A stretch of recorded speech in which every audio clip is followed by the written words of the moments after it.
Connect ചെയ്തിരിക്കുന്നത്. ഉടമ്പടിയുടെ കൂടെ തന്നെയാണ് ദൈവം എപ്പോഴും വാഗ്ദാനങ്ങളെക്കുറിച്ച് പറയുന്നത്. ദൈവികമായ എല്ലാ അനുഗ്രഹങ്ങളും, ജോലി, വീട്, വിവാഹം തൊട്ട് നിത്യത വരെ എല്ലാം ദൈവം, അങ്ങനെയുള്ള എല്ലാ അനുഗ്രഹങ്ങളെയും ദൈവം അത് നേടുന്നതിന് നമ്മളെ പ്രേരിപ്പിക്കുന്ന രീതിയിൽ ദൈവം അത് സിമ്പിൾ ബ്ലെസ്സിങ്സ് എന്നല്ല പറഞ്ഞിരിക്കുന്നത്. കേവല അനുഗ്രഹങ്ങളല്ല, ദൈവം വാഗ്ദാനങ്ങളാണ്. ദൈവത്തിൽ നിന്ന് നമുക്ക് ലഭിക്കണതെല്ലാം വാഗ്ദാനങ്ങളുടെ അടിസ്ഥാനത്തിലാണ്. ഇപ്പോൾ നമ്മൾ ഗവൺമെൻറ്റിൽ ഒരു അല്ലെങ്കിൽ പഞ്ചായത്തിൽ ഒരു ഉദാഹരണം പറയുകയാണ് ഞാൻ. പഞ്ചായത്തിൽ ഒരു നമ്മുടെ വീട്ടിലുള്ള കുളം അല്ലെങ്കിൽ ഒരു ജലസംഭരണി, കണ്ടം എന്നൊക്കെ പറയും ആലപ്പുഴ പ്രദേശത്ത്, അത് ഒന്ന് ആഴപ്പെടുത്തി ഭംഗിയാക്കി അതിൽ മെയിൻ വളർത്തണമെന്ന് വിചാരിച്ചിട്ട് നമ്മൾ പഞ്ചായത്തിൽ കൊണ്ടുപോയി ഒരു ആപ്ലിക്കേഷൻ വെക്കുന്നു, അല്ലെങ്കിൽ ഗവൺമെൻറ് വെക്കുന്നു. പക്ഷേ ഗവൺമെൻറ് എന്താണ് ചെയ്യണത്? ഉടനെ അതിന് സ്കീമുണ്ടോ എന്ന് നോക്കും.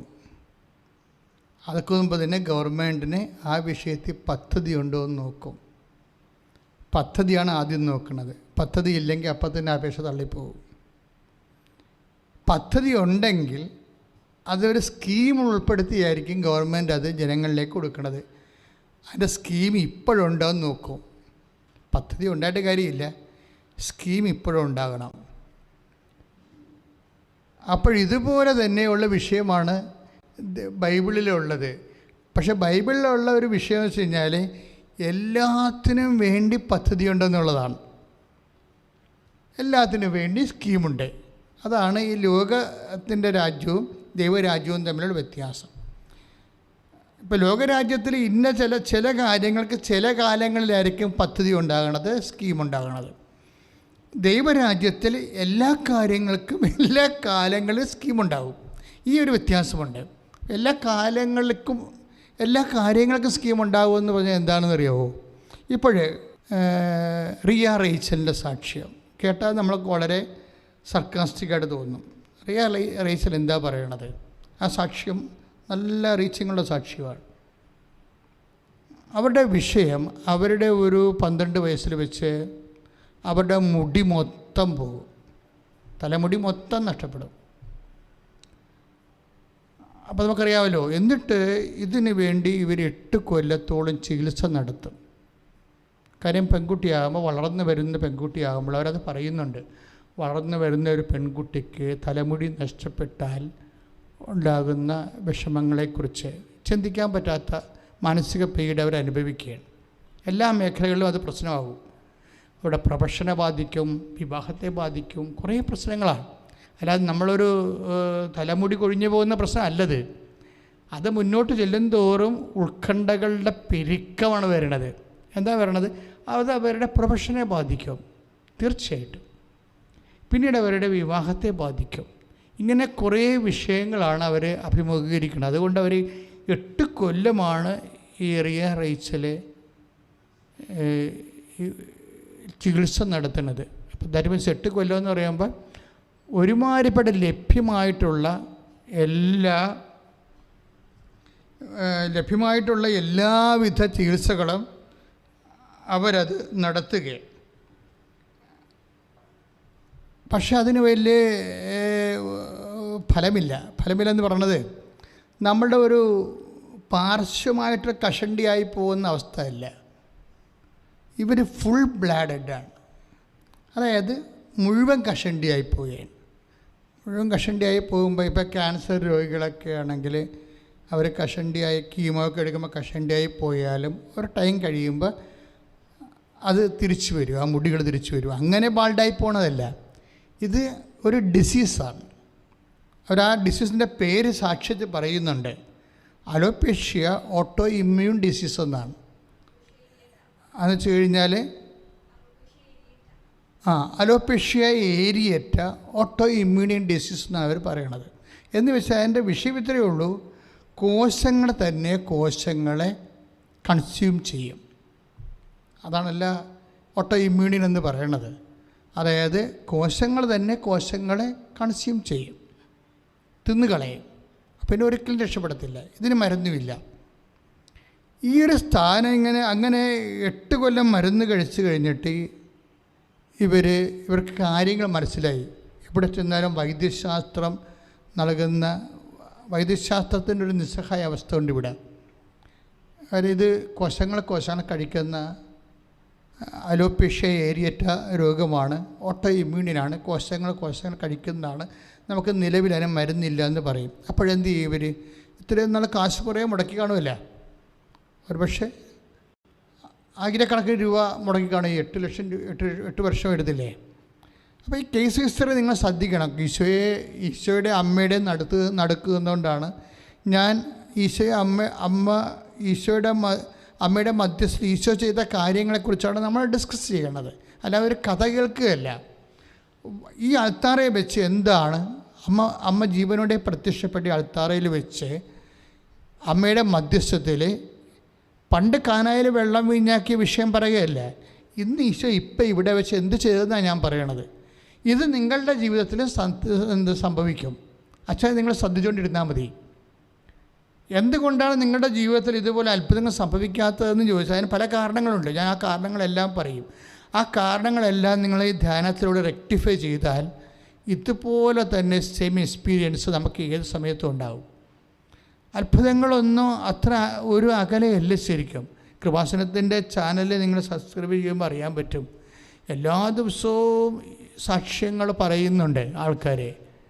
ഞാൻ അതിലേക്ക് കടക്കുന്നില്ല. പക്ഷേ എന്താ ഞാൻ ഉദ്ദേശിച്ചതെന്ന് വെച്ച് കഴിഞ്ഞാൽ ഈ അലോപേഷ്യ ഏരിയറ്റ രോഗത്തിന് മെഡിസിൻ ഇല്ല. അത് കോശങ്ങളെ തിന്നുന്ന രോഗമാണ്.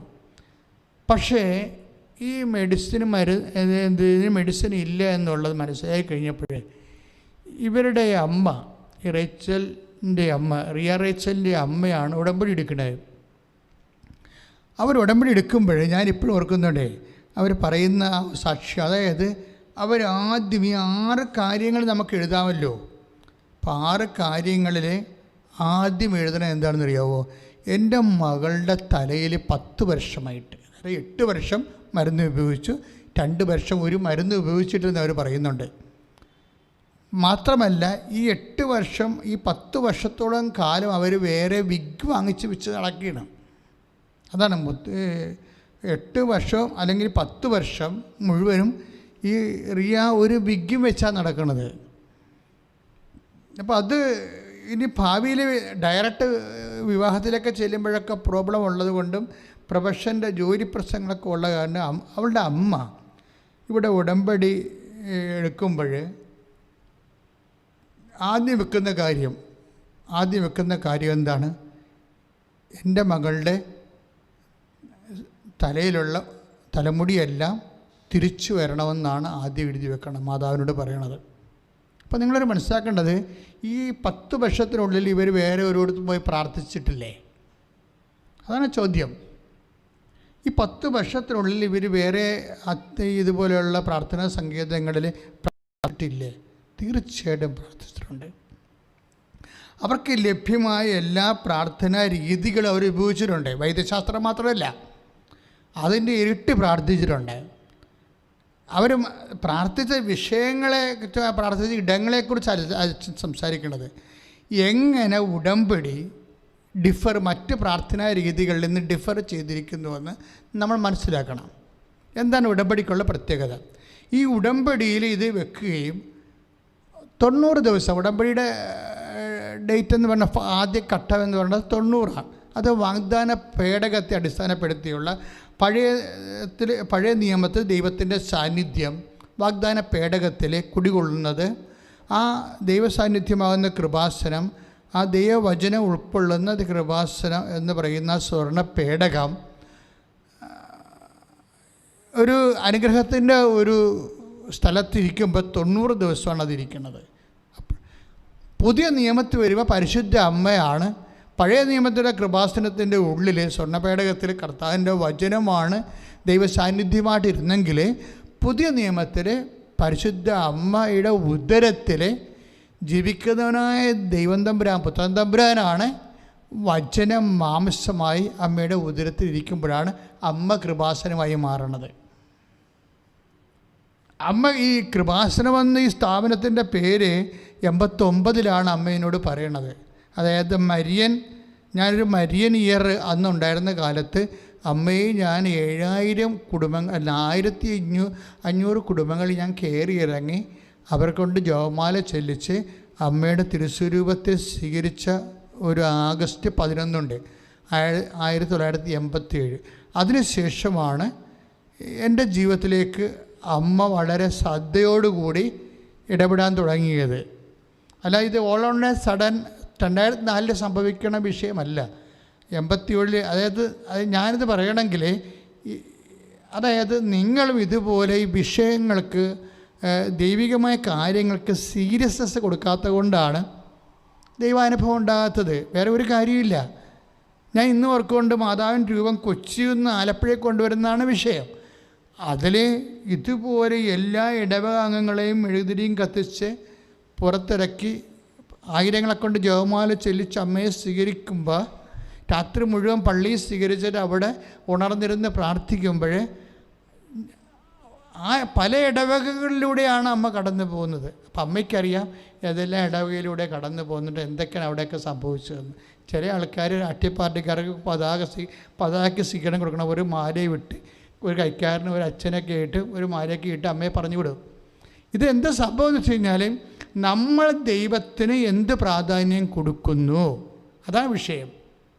അല്ല ഇതൊക്കെ ഒരു ആചാര അനുഷ്ഠാന വട്ടമായിട്ട് നമ്മൾ ചെയ്തു പോയാൽ അങ്ങനെ ചെയ്ത് നമ്മൾ മരിച്ചു പോകും. പക്ഷെ ഓരോ വിഷയവും എൻ്റെ ദൈവത്തെ മഹത്വപ്പെടുത്താൻ വേണ്ടി പരിശുദ്ധാത്മാവ് നമുക്കൊരു ഇൻറ്റ്യൂഷൻ തരണം. അതായത് പ്രെയർ സീരിയസ് ആയിട്ട് എടുക്കുന്ന ആൾക്കാർക്ക് ഇൻറ്റ്യൂഷൻ കിട്ടും. പ്രെയർ സീരിയസ് ആയിട്ട് എടുക്കുന്ന ചില ആൾക്കാർക്ക് വളരെ വൈകാരികമായിട്ട് എടുക്കാം. ഈ ദിവസങ്ങളിൽ തന്നെ ഈ റിയ റൈച്ചൻ്റെ സാക്ഷ്യത്തിൻ്റെ കൂടെ ഉള്ളൊരു സാക്ഷ്യം, അതുപോലെ രസകരമായൊരു സാക്ഷ്യമുള്ളത് ഷേർലി വട്ടിയൂർക്കാവാണ്, ട്രിവാൻഡ്രത്തെ ഷേർലിയുടെ സാക്ഷ്യം. ഷേർലിയുടെ സാക്ഷ്യം എന്ന് വെച്ചാൽ ഒരു മകന് ഇൻ്റർവ്യൂവിന് പരാജയപ്പെട്ട് കഴിഞ്ഞപ്പോൾ എന്താ ചെയ്തത്? എൻ്റെ ഫോറിൻ യൂണിവേഴ്സിറ്റിയുമായിട്ടുള്ള ഇൻ്റർവ്യൂ ആണ്, UK ഇൻ്റർവ്യൂ ആണ്. അവൻ +2 ആണ്. പക്ഷേ ആ ഫോൺ ഇൻ്റർവ്യൂവിൽ അവൻ പരാജയപ്പെട്ടപ്പോൾ അവൻ പറഞ്ഞ് അവന് ടെൻഷൻ, അവൻ പെട്ടെന്ന് ടെൻഷൻ കയറുന്ന ആളാണ്. അപ്പോൾ ഇങ്ങനെ പരാജയപ്പെട്ട പിന്നെ അവനെ തിരിഞ്ഞു നോക്കത്തില്ല. അപ്പോഴെന്താ അവർ ചെയ്യണത്? അവരെന്താ ചെയ്തതെന്ന് വെച്ച് കഴിഞ്ഞാൽ അവരോട് പറഞ്ഞ മകനെ, നീ അടുത്ത ഇൻ്റർവ്യൂവിന് പങ്കെടുക്കും, നിനക്ക് അമ്മ അത് തരും. ഈ ചില അമ്മമാർക്കുണ്ടാകുന്ന ഒരു വിശ്വാസമുണ്ട്. അതായത് ഇവൻ തകർന്നു പോയി, ഇവൻ്റെ ആ ടൈപ്പ് അങ്ങനെയാണ്. പക്ഷേ ഷേർലി പറയും, അടുത്ത ഇൻ്റർവ്യൂവിന് നീ പങ്കെടുക്കും, അമ്മ നിനക്കത് തരും. എന്നിട്ട് ഇവർ പറയണ ഒരു സാക്ഷ്യമുണ്ട്. ഞാനൊരു കാശിരൂപൻ കൃപാസനത്തിൽ വന്ന് അച്ഛനോട് വെഞ്ചരിച്ചുകൊണ്ട് പോയിട്ട് ഞാൻ ഇൻ്റർവ്യൂവിന് പോകുന്ന സമയത്ത് അവൻ്റെ കാശിരൂപം അവൻ്റെ പോക്കലിട്ട് കൊടുത്തത്. പോക്കറ്റിലിട്ടല്ല പ്രശ്നം, പോക്കറ്റിലിട്ടിട്ട് ആ കാശിരൂപത്തിൽ അമ്മയുടെ മുഖം അവൻ്റെ ഹൃദയത്തിലേക്ക് തിരിച്ചാണ് ഞാൻ ഇട്ടിരിക്കുന്നത്. ഒരാൾ ഒരു വിഷയം ചെയ്യേണ്ട രീതി കണ്ടില്ലേ? ഒരു കാശുരൂപമുണ്ട്, നീ ഇതുകൊണ്ട് പ്രാർത്ഥിക്കുക, അങ്ങനെയല്ല പറയണത്. അവർ പറയണത് ആ കാശുരൂപം കൊണ്ടുപോയിട്ട് അവൻ്റെ പോക്കറ്റ് ഇട്ടിട്ട് അത് മാതാവിൻ്റെ മുഖം അവൻ്റെ ഹൃദയത്തിലേക്ക് തിരിച്ചാണ് ഇരിക്കണമെന്ന് നോക്കിയിട്ട് അങ്ങനെ ഒരു പ്ലേസ് ചെയ്യുന്നതാണ് പറയണത്. ഇതെന്ന് പറയണത് ഒരാളിന് ദൈവവുമായിട്ടുണ്ടാകുന്ന വൈകാരികമായൊരു ബന്ധമാണ്. വിശ്വാസമെന്ന് പറയുമ്പോൾ എപ്പോഴും എൻ്റെ മക്കൾ ശ്രദ്ധിക്കണം. വിശ്വാസം ഒരിക്കലും കേവല വിശ്വാസമായിട്ട് നിൽക്കത്തില്ല, വർക്കൗട്ട് ചെയ്യത്തില്ല. ഈ കേവല വിശ്വാസത്തിൻ്റെ കൂടെ ദൈവസ്നേഹമുണ്ടാകും, പ്രത്യാശ ഉണ്ടാകും.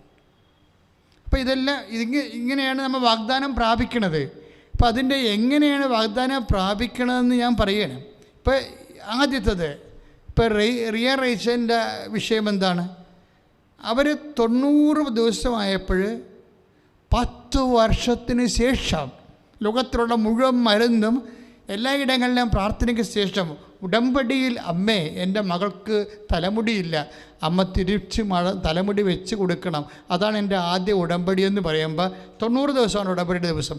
ആ 90-ാം പക്വമാകുമ്പോൾ മുട്ടി വളർന്ന് അങ്ങോട്ട് കയറും. നിങ്ങളാ സാക്ഷ്യം കേൾക്കണം. സാക്ഷ്യം ഇട്ട് കൊണ്ട് കിടപ്പുണ്ട്. എന്താ വിഷയം എന്ന് വെച്ച് കഴിഞ്ഞാൽ ഈ ഓട്ടോ ഇമ്മ്യൂണി ഡിസീസ് വെച്ചാൽ കോശങ്ങൾ കഴിക്കുന്നത് കാരണം ഒരു കാലത്തും മുടി വരത്തില്ല. അപ്പോൾ ആ വിഷയത്തിൽ എത്ര പെട്ടെന്നാണ് ഉടമ്പടിയിൽ അതിനൊരു തീരുമാനം ഉണ്ടാകുന്നത്. അപ്പോൾ അസാധ്യമെന്ന് തോന്നണ ആ വിഷയത്തിന് ഉടമ്പടി തീരുമാനം ഉണ്ടായെന്നല്ല അച്ഛൻ്റെ പ്രശ്നം. ഉടമ്പടി തീരുമാനം ഉണ്ടായ സാക്ഷ്യത്തിലുണ്ടല്ലോ. എൻ്റെ വിഷയം ഉടമ്പടിയിൽ അതെങ്ങനെയാണ് ദൈവത്തിൻ്റെ ഇടപെടൽ ഉണ്ടായത്.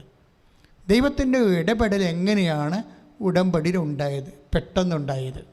അതെന്ന് വെച്ച് കഴിഞ്ഞാൽ അതിൻ്റെ കാരണം ഇവരുടെ വിശ്വാസമാണ്. ഒന്ന് എന്നുവെച്ചാൽ റിയ റീച്ചൻ്റെ അമ്മ മാതാവിൻ്റെ മധ്യസ്ഥത്തിൽ കലർപ്പില്ലാതെ വിശ്വസിക്കുന്നു.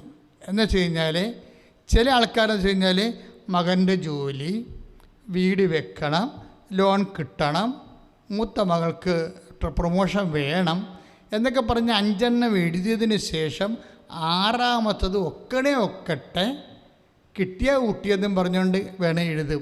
എൻ്റെ മകളുടെ തലയിൽ മുടിയില്ല, അത് നടക്കാത്ത കാര്യമാണ്, അത് ദൈവത്തിനും നടക്കത്തില്ല എന്ന് എനിക്കറിയാം എന്നൊക്കെ പറഞ്ഞുകൊണ്ടാണ് മനസ്സിലാണ് ഈ 6ാമത്തെ കാര്യമായിട്ട് എഴുതണത്.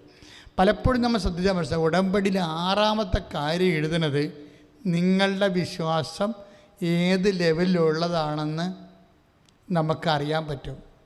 നമുക്കറിയാൻ പറ്റത്തില്ലെങ്കിലും മാതാവിനതറിയാൻ പറ്റും. എന്ന് വെച്ചാൽ അവസാനം 6ാമത്തായിട്ട് നീ എഴുതിയ എന്താണ്? 25 വർഷമായി എൻ്റെ ഭർത്താവിൻ്റെ കള്ളുകുടി മാറണേ. അതെന്താ 6ാമത്തായിട്ട് എഴുതിയത്?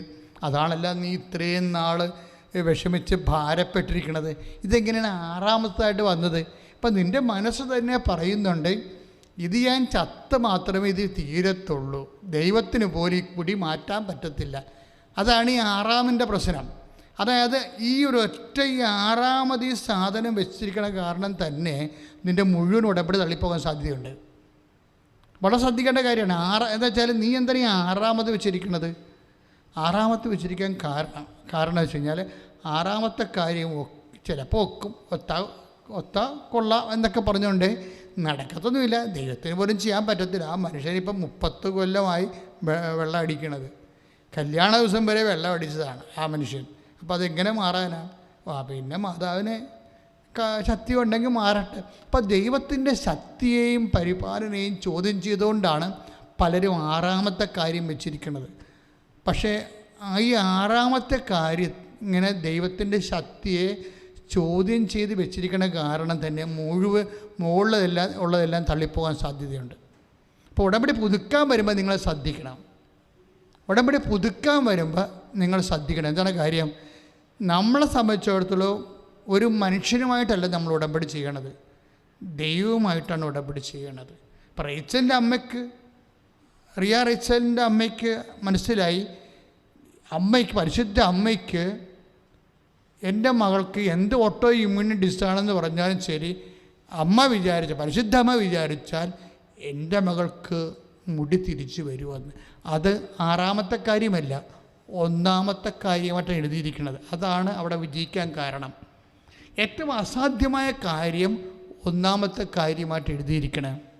അപ്പോഴെന്ന് വെച്ചാൽ അത്രയും ദൈവത്തിൽ ആ വ്യക്തി വിശ്വസിക്കുന്നു. അതുകൊണ്ടാണ് ബാക്കിയെല്ലാം രക്ഷപ്പെട്ടത്. ബാക്കി എല്ലാ വിഷയങ്ങളും രക്ഷപ്പെടുന്ന കാര്യം ആദ്യത്തെ വിഷയത്തിൽ തന്നെ അവർ കവർ ചെയ്ത് ഉടമ്പടി ഡിമാൻഡ്സ് കവർ ചെയ്തു. കാര്യം ഒരു വാഗ്ദാനം എങ്ങനെയാണ് പ്രാപിക്കണത്? ദൈവം എന്തെല്ലാം കാര്യങ്ങൾക്ക് വേണ്ടി വാഗ്ദാനം തന്നിട്ടുണ്ട്. ഓൾമോസ്റ്റ് എവരിത്തിങ്ങിന് വാഗ്ദാനമുണ്ട്. ഇപ്പോൾ റിയ റേച്ചലിന് മുടി തിരിച്ചു വരാൻ കാര്യം എന്താണ്? മുടി അവൾക്ക് ആവശ്യമാണെന്ന് കർത്താവിനറിയാം. അവളുടെ പ്രൊഫഷൻ നോക്കുമ്പോൾ മുടി അവൾക്ക് ആവശ്യമാണെന്ന് കർത്താവിനറിയാം. അതിന് വേറെ ഒന്നും അറിയേണ്ട കാര്യമില്ല. മുടി അതാണ് ഈശോ പറയണത്. മത്തായി ശ്ലീഹയുടെ സുവിശേഷം 6:32 എഴുതിയിരിക്കണില്ലേ? മത്തായി ശ്ലീഹ 6:32 എന്താ പറയണത്? ഇതൊക്കെ നിങ്ങൾക്ക് ആവശ്യമാണെന്ന് എൻ്റെ സ്വർഗസ്ഥനായ പിതാവ് അറിയുന്നു. Price the Lord.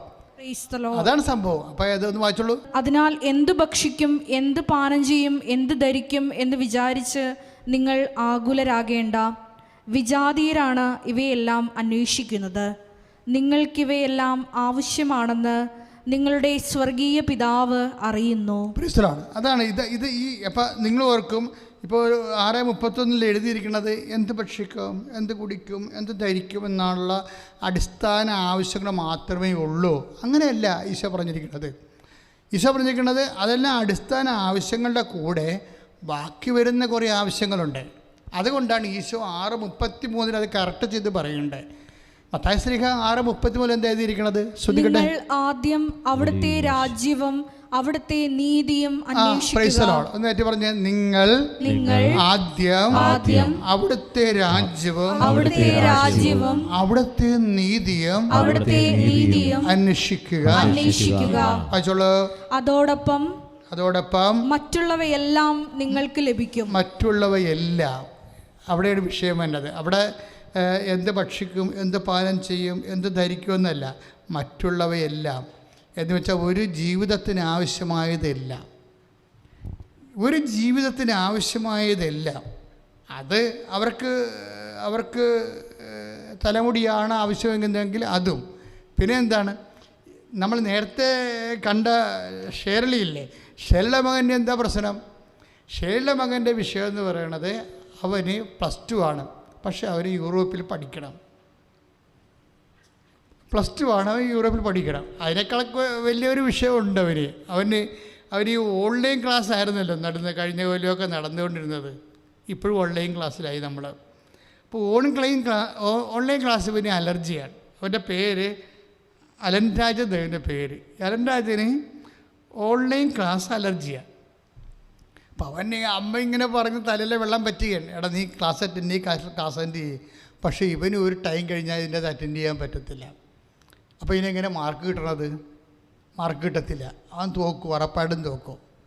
തോക്കണത് തന്നെയല്ല, ഇനിയിപ്പോൾ എങ്ങനെ അവൻ്റെ ഒരു കലിബർ കൊണ്ട് വരിഞ്ഞ് കയറിയാൽ പോലും ഉന്നതമായ വിദ്യാഭ്യാസ സ്ഥാപനങ്ങളിൽ അഡ്മിഷൻ കിട്ടാൻ പറ്റത്തില്ല. അപ്പോൾ ഇതാണ് അവരുടെ വിഷയം. അപ്പോൾ അതവരുടെ ഉടമ്പടി വിഷയമാണ്. ഷേർലി ഉടമ്പടി ചെയ്യുമ്പോൾ ഷേർലി അത് വിഷയം എഴുതുന്നുണ്ട്. എന്താണ്? എൻ്റെ മകൻ്റെ അമ്മയുടെ തിരുസന്നിധി വന്ന് പ്രാർത്ഥിക്കുമ്പോൾ ഈ വിഷയം പറയുന്നുണ്ട്. എന്താണ്? അവൻ ഓൺലൈൻ ക്ലാസ് അറ്റൻഡ് ചെയ്തിട്ടില്ല. പക്ഷേ അമ്മ എന്ത് ചെയ്യാനാണ്? ഇതാണ് എൻ്റെ മകൻ്റെ അവസ്ഥ. ഞാനവനെ തല്ലാനോ കൊല്ലാനോ പറ്റുമോ? അമ്മയ്ക്ക് ചെയ്യാൻ പറ്റും. അവന് ഒരു ഉപരി വിദ്യാഭ്യാസത്തിന് വേണ്ടിയുള്ള മാർക്ക് കൊടുക്കണം.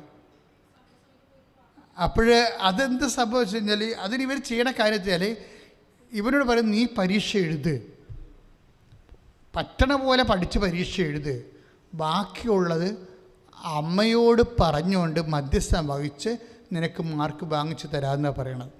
ഒരു വിശ്വാസിയുടെ നിഷ്കളങ്കമായ ഒരു ശരണമാണ്. ബുദ്ധിജീവികളൊന്നും ഈ മേഖലയിൽ വാപൊളിച്ചിട്ട് കാര്യമില്ല. കാര്യം അവർക്ക് ബുദ്ധി മാത്രമല്ലേ ഉള്ളൂ. ബുദ്ധി മാത്രം കൊണ്ട് ഈ ലോകത്ത് ചില അസൈൻമെൻറ്റുകളെ കവർ ചെയ്യാൻ പാടായിരിക്കും. എന്താ കാര്യം വെച്ച് കഴിഞ്ഞാൽ വിശ്വാസത്തിന് നിലവാരം എന്ന് പറയണത് എന്താ? വിശ്വാസം എന്ന് പറയണത് സർവശക്തനായ ദൈവത്തിലാണ് വിശ്വസിക്കുന്നത്. നമ്മൾ വിശ്വാസ പ്രമാണം ചെല്ലുമ്പോൾ ആകാശത്തിൻ്റെയും ഭൂമിയുടെയും സൃഷ്ടാവും സർവശക്തനുമായ പിതാവിൽ വിശ്വസിക്കുകയാണ്. അപ്പം സൃഷ്ടാവിൽ മാത്രമല്ല നമ്മൾ വിശ്വസിക്കുന്നത്, പിന്നെ എന്താണ്? സർവശക്തനിലാണ് വിശ്വസിക്കുന്നത്. അപ്പോൾ നമ്മളെ സൃഷ്ടിച്ചപ്പോൾ ആ സൃഷ്ടികളിൽ എന്തെങ്കിലുമൊക്കെ പോരായ്മ ഉണ്ടെങ്കിൽ അത് പരിഹരിക്കാൻ ഉള്ള ഒരു ത്രെഡായിട്ടാണ് നമുക്ക് ഫെയ്ത്ത് തന്നിരിക്കുന്നത്. സൃഷ്ടികളിൽ അതാത് കാലങ്ങളിൽ ജീവിക്കുമ്പോൾ ഓരോ മനുഷ്യർ എല്ലാവരും ഒരേ നിലവാരമുള്ള ബുദ്ധിയുള്ളവരാകുമോ? ഒരിക്കലും ആകത്തില്ല. എല്ലാ മേഖലകളിലും എപ്പോഴും കഴിഞ്ഞ ദിവസങ്ങളിൽ ഒരു സിനിമാ നടൻ്റെ ഒരു ഇൻ്റർവ്യൂ ഉണ്ടായിരുന്നു. അയാൾ എന്തുകൊണ്ടാണ് ദൈവത്തിൽ വിശ്വസിക്കാത്തതെന്നാണ് അയാൾ തന്നെത്താൻ എക്സ്പ്ലെയിൻ ചെയ്യണത്. അത് അയാൾ ഒരു അവിശ്വാസിയാണെന്ന് നാട്ടുകാരെ ബോധിപ്പിക്കാൻ വേണ്ടി ഒരാളെ കെട്ടിയെടുത്ത് അയാളെ ഇൻ്റർവ്യൂ ചെയ്യിക്കുകയാണ്. അവരാരും ഇൻ്റർവ്യൂ ചെയ്യാൻ വന്നതല്ല, ഇയാളുണ്ടാക്കിയ ഒരു ഇൻ്റർവ്യൂ ആണത്. അത് കേൾക്കുമ്പോൾ അറിയാൻ പറ്റും. അയാൾ അതിനകത്ത് പറയാനൊരു സാധനം, ദൈവം എന്തുകൊണ്ടാണ് ദൈവത്തിൽ ഞാൻ വിശ്വസിക്കാത്തത്? ഇവിടെ പാവപ്പെട്ടവരുള്ളത് കൊണ്ടാണ്. പണക്കാരും പാവപ്പെട്ടവരും രണ്ടും രണ്ടായിട്ടുള്ളത് കൊണ്ടാണ് മനുഷ്യൻ ഈക്വൽ അല്ലാത്തത് കൊണ്ടാണെന്നാണ് പുള്ളി പറയുന്നത്. മനുഷ്യൻ ഈക്വൽ അല്ലാത്തത് കൊണ്ടാണ് അങ്ങനെ സംഭവിക്കണം. ഇനി ഒരു രസകരമായ വിഷയത്തിൽ ഇപ്പോൾ ഒരേ തരത്തിൽ ബുദ്ധിയും അതുപോലെ തന്നെ എഡ്യൂക്കേഷനുള്ള ആൾക്കാർക്ക് ഒരേ വരുമാനമാണ് ഇവിടെ കിട്ടുന്നത്? അല്ല. ഒരേ ബുദ്ധിയും ഒരേ ക്ലാസ്സും ഒരേ എഡ്യൂക്കേഷനും ഉള്ളവർക്ക് ഒരു വരുമാനമാണ് കിട്ടുന്നത്? അല്ല. എന്താ കാര്യം? അവർക്കില്ലേ ചിലർക്ക് കിട്ടുന്ന സാഹചര്യങ്ങളെ അവരതിൻ്റെ അകത്ത് വ്യക്തിപരമായ അവരുടെ അനുഭവജ്ഞാനവും കമ്മിറ്റ്മെൻറ്റിൻ്റെ വിഷയമുണ്ടല്ലോ. ഇപ്പം ഡെഡിക്കേഷൻ എന്നല്ലേ പറയണത്. ഇപ്പം ഡെഡിക്കേഷൻ എന്നൊക്കെ പറയണത് പണ്ട് ദൈവവുമായിട്ട് ബന്ധപ്പെട്ടൊരു വാക്കായിരുന്നു ഡെഡിക്കേഷൻ, ഡിവോട്ടി എന്നൊക്കെ പറയുന്നത്. ഇന്ന് ഒരു സ്ത്രീ ഏതെങ്കിലും തരത്തിൽ ഒരു ഫിസിക്കലായിട്ട് ഒരു ഒരു നഗ്നതയൊക്കെ കാട്ടി അഭിനയിക്കേണ്ട റോള് കൊടുത്താൽ അതങ്ങനെ വളരെ സുന്ദരമായ രീതിയിൽ അഭിനയിച്ചു കഴിഞ്ഞാൽ സംവിധാനം എന്താ പറയുന്നത്? അവർ ഭയങ്കര ഡെഡിക്കേറ്റഡ് ആണെന്ന് പറയും. ഒരു അക്ഷരങ്ങൾ ഒരു വാക്കിന് സംഭവിക്കുന്ന വ്യത്യാസം കണ്ടില്ലേ? ഒരു ഡെഡിക്കേഷൻ എന്ന് പറഞ്ഞ ദൈവികമായൊരു വാക്ക് ഇന്ന് ഉപയോഗിക്കുമ്പോൾ വരുമ്പോൾ അവർ ഭയങ്കര ഡെഡിക്കേറ്റഡ് അഭിനയിക്കുന്നത്. ഡെഡിക്കേറ്റഡ് അഭിനയിക്കുന്നത് എന്തിനാണ്? അപ്പോൾ ഇതുപോലെ ഈ ഡെഡിക്കേഷൻ ഒരു വിഷയമാണ്. എത്ര ബുദ്ധി ഈക്വലായാലും ശരി, ഡെഡിക്കേഷൻ എന്ന് വെച്ച് കഴിഞ്ഞാൽ അർപ്പണം, ആ വിഷയത്തെ അർപ്പണം വരുമ്പോൾ തന്നെ അർപ്പണം ഉള്ളവരുണ്ടാകും. ചിലർക്ക് ഉറങ്ങാൻ എനിക്കിഷ്ടം, ചില ആൾക്കാർക്ക് അത് എഴുന്നേറ്റിരുന്ന് വർക്ക് ചെയ്യാൻ എനിക്കിഷ്ടം. ആരായിരിക്കും രക്ഷപ്പെടുന്നത്? വർക്ക് ചെയ്യുന്നതിനായിരിക്കും രക്ഷപ്പെടുന്നത്. അപ്പോൾ ഡെഡിക്കേഷൻ ഒരു വിഷയമാണ്. അപ്പോൾ ദൈവത്തെക്കാളുപരി ദൈവം എല്ലാവരെയും അനുഗ്രഹിക്കുമ്പോൾ ഓരോരുത്തരും, പിന്നെ ബൈബിൾ അനുസരിച്ചിട്ട് ആരാണ് സന്തോഷവാനെന്ന് നമുക്ക് പറയാൻ പറ്റത്തില്ലല്ലോ. ആരാണ് സന്തോഷവാൻ, ആരാണ് ആനന്ദം അനുഭവിക്കുന്നത്? എല്ലാ സമയത്തും നല്ല ആഹാരങ്ങൾ കിട്ടി നല്ല യാത്രകൾ ചെയ്യുന്ന ആൾക്കാരാണ് സന്തോഷവാൻ. അത് തൻ്റെ അധ്വാനം കൊണ്ട് കുടുംബത്തെ പുലർത്തി ഉള്ള ആഹാരം രുചികരമായിട്ട് കഴിക്കുന്നയാളാണ് സന്തോഷവാൻ. നമുക്ക് പറയാൻ പറ്റത്തില്ല, അതെല്ലാം സബ്ജക്റ്റീവ് കേസാണ്. പക്ഷെ നമ്മൾ പുറത്തു നിന്ന് നോക്കുമ്പോൾ അയാൾക്ക് അത്രയും വിഭവങ്ങളില്ല. പക്ഷെ നല്ല വിഭവങ്ങളുള്ള ആൾക്കാർക്ക് ദൈവാനുഗ്രഹം കൂടുതൽ, വിഭവമില്ലാത്തവർക്ക് കുറവെന്നൊക്കെ പറയണത് അത് തന്നെയല്ലേ ഏറ്റവും ഐക്യം എന്ന് പറയണത്. നിങ്ങളെ വിഭവം കുറവുള്ള ആൾക്കാരുടെ ജീവിതമെന്ന് നോക്കി അവരോട് ചോദിക്കണം, അവർ വളരെയേറെ ഹാപ്പിയാണ്. ഞാൻ എപ്പോഴും ഓർക്കുന്ന എൻ്റെ ജീവചരിത്രത്തിൽ എഴുതിയിട്ടൊരു കഥയുണ്ട്. കഥയല്ല, ശരിക്കും.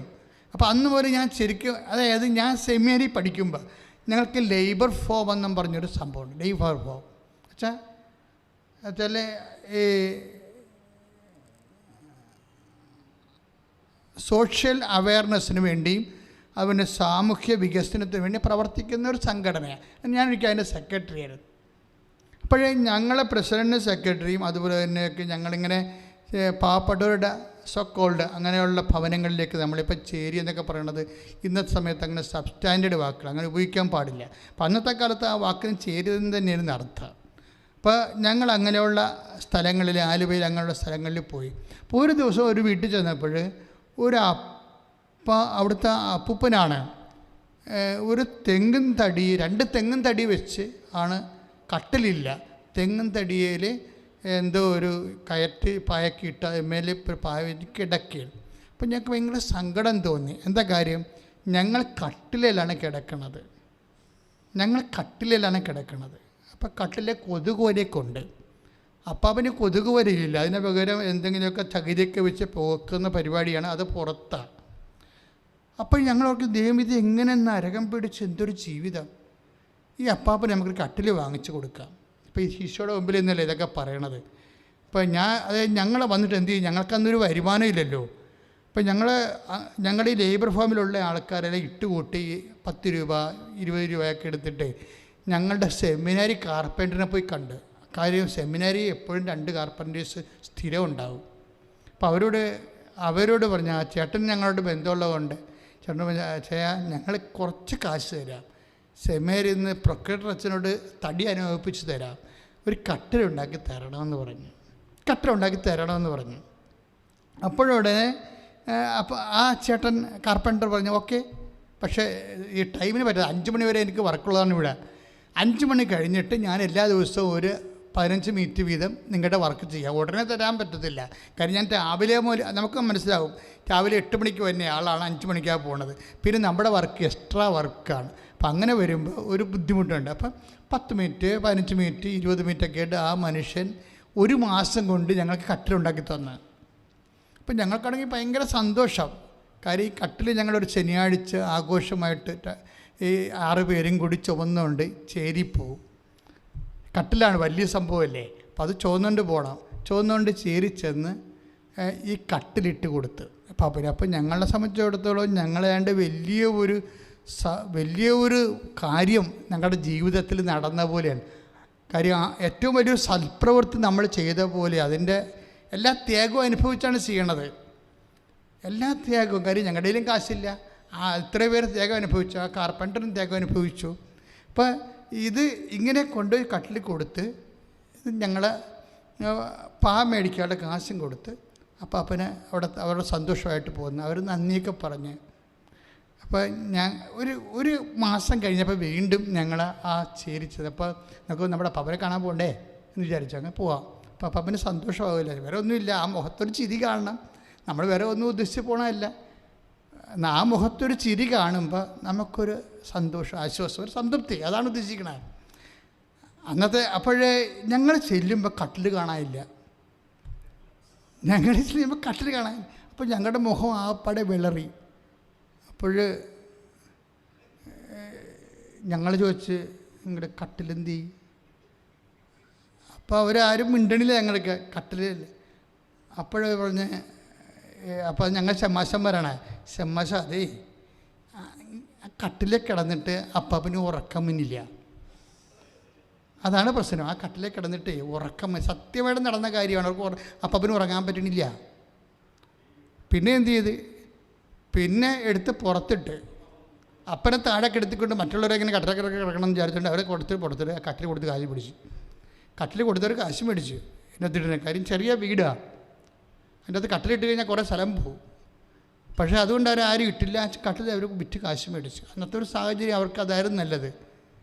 ചിലപ്പോൾ അന്ന് 300 രൂപ കട്ടിലും കിട്ടുകയാണെങ്കിൽ അവർക്കത് നല്ലത് കാര്യമാണ്, അവർക്ക് കിട്ടും. പക്ഷേ പ്രശ്നം വെച്ചാൽ സത്യസന്ധമായിട്ട് അപ്പാപ്പനെ അതിൻ്റെ അകത്ത് കിടന്ന് ഉറക്കം വന്നില്ല, അതാണ് പ്രശ്നം. കാര്യം അപ്പാപ്പൻ നോക്കുമ്പോൾ ആ പഴയ ആ 2 തടിയില്ലേ, ആ തടിയും ആ കയറ്റുവായും അതിൻ്റെ പുറത്ത് കണക്കായും അപ്പം സുഖമായി കിടന്നുറങ്ങും, ഒരു പ്രശ്നവുമില്ല. അപ്പം ഞങ്ങൾ ആർക്കാണ് തെറ്റുപറ്റിയത്?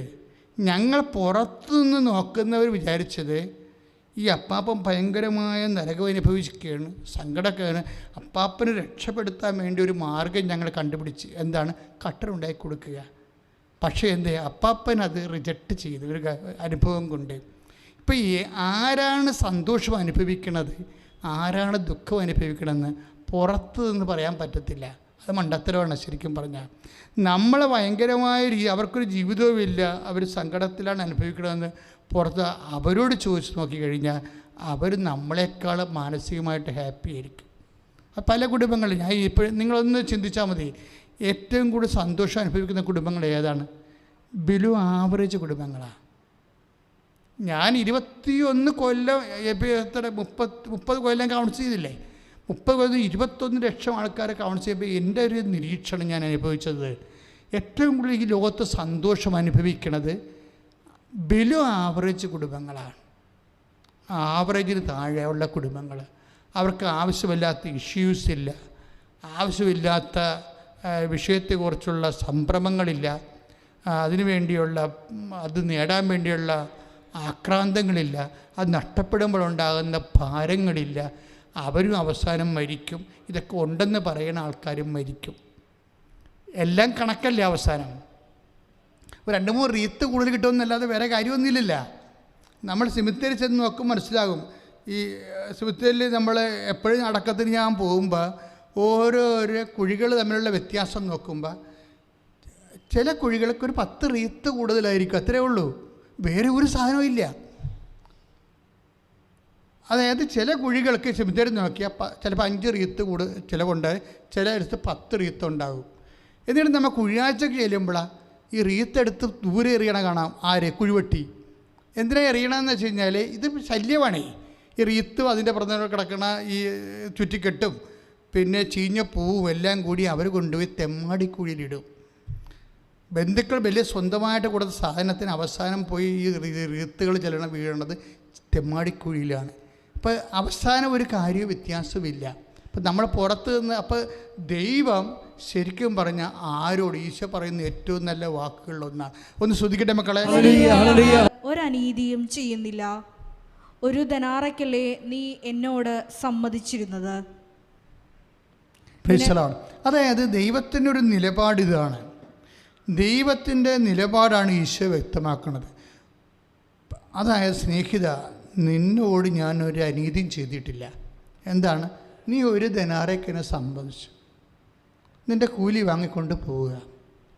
അവസാനം വന്നവർക്കും ഒരു ധനാറ തന്നെ കൊടുക്കാനാണ് എൻ്റെ ആഗ്രഹമെങ്കിൽ എൻ്റെ സ്വത്ത് എനിക്കിഷ്ടമുള്ളവർ കൊടുക്കാൻ പാടില്ലേ എന്ന് വെച്ചാൽ ദൈവത്തിൻ്റെ ഭാഗത്തുനിന്ന് ഒരു അനീതിയും ചെയ്യണില്ല ദൈവം. പക്ഷെ അത് വിശ്വസിക്കാൻ മനസ്സിലാകത്തുള്ളൂ. അത് മനസ്സിലാക്കണമെങ്കിൽ പരിശുദ്ധാത്മാവ് എക്സ്ട്രാ വേണം. അവിടെയാണ് വിഷയം വേണ്ടത്. പരിശുദ്ധാത്മാവില്ലാത്ത ലോകത്താന്മാർ കാണുമ്പോൾ എല്ലാത്തിലും അനീതി കാണും. കാര്യം എന്താണ്? അവന് അത് കാണാനുള്ള പ്രത്യേകമായ ദൈവത്തിൻ്റെ മനസ്സറിയാനുള്ള. ഇപ്പം നമ്മളെ എഫേസ്യസ് ലേഖനം 1:18 ശ്രുതികട്ടെ ഹല്ലേലൂയ. യേശുവേ ആരാധന ആരാധന ഹല്ലേലൂയ ഹല്ലേലൂയ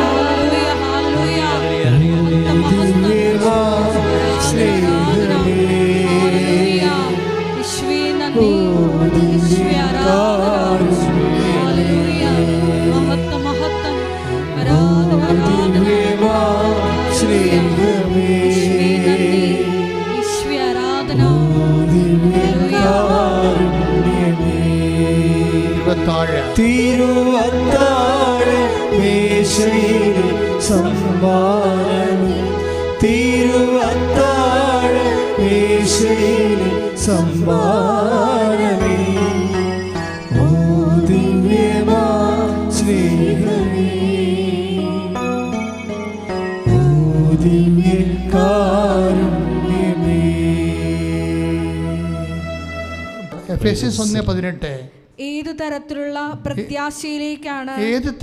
പ്രത്യാശയിലേക്കാണ് അവിടുന്ന് നിങ്ങളെ വിളിച്ചിരിക്കുന്നതെന്നറിയാനും വിശുദ്ധർക്ക് അവകാശമായി അവിടുന്ന് വാഗ്ദാനം ചെയ്തിരിക്കുന്ന മഹത്വത്തിന്റെ സമൃദ്ധി മനസ്സിലാക്കാൻ നിങ്ങളുടെ ആന്തരിക നേത്രങ്ങളെ അവിടുന്ന് പ്രകാശിപ്പിക്കട്ടെ. എന്ന് വെച്ച് കഴിഞ്ഞാൽ വിശുദ്ധർക്ക് അവിടുന്ന് നൽകുന്ന പ്രത്യാശയുടെ അടിസ്ഥാനം ദൈവത്തിൻ്റെ മഹത്വമാണ്.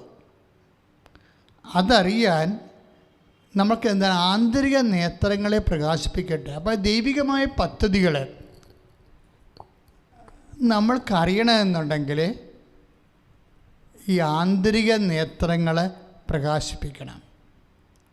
അതായത് ആന്തരിക നേത്രങ്ങളെ പ്രകാശിപ്പിക്കുന്നത് പരിശുദ്ധാത്മാവാണ്. ഇപ്പോൾ പരിശുദ്ധാത്മാവിലാണ്.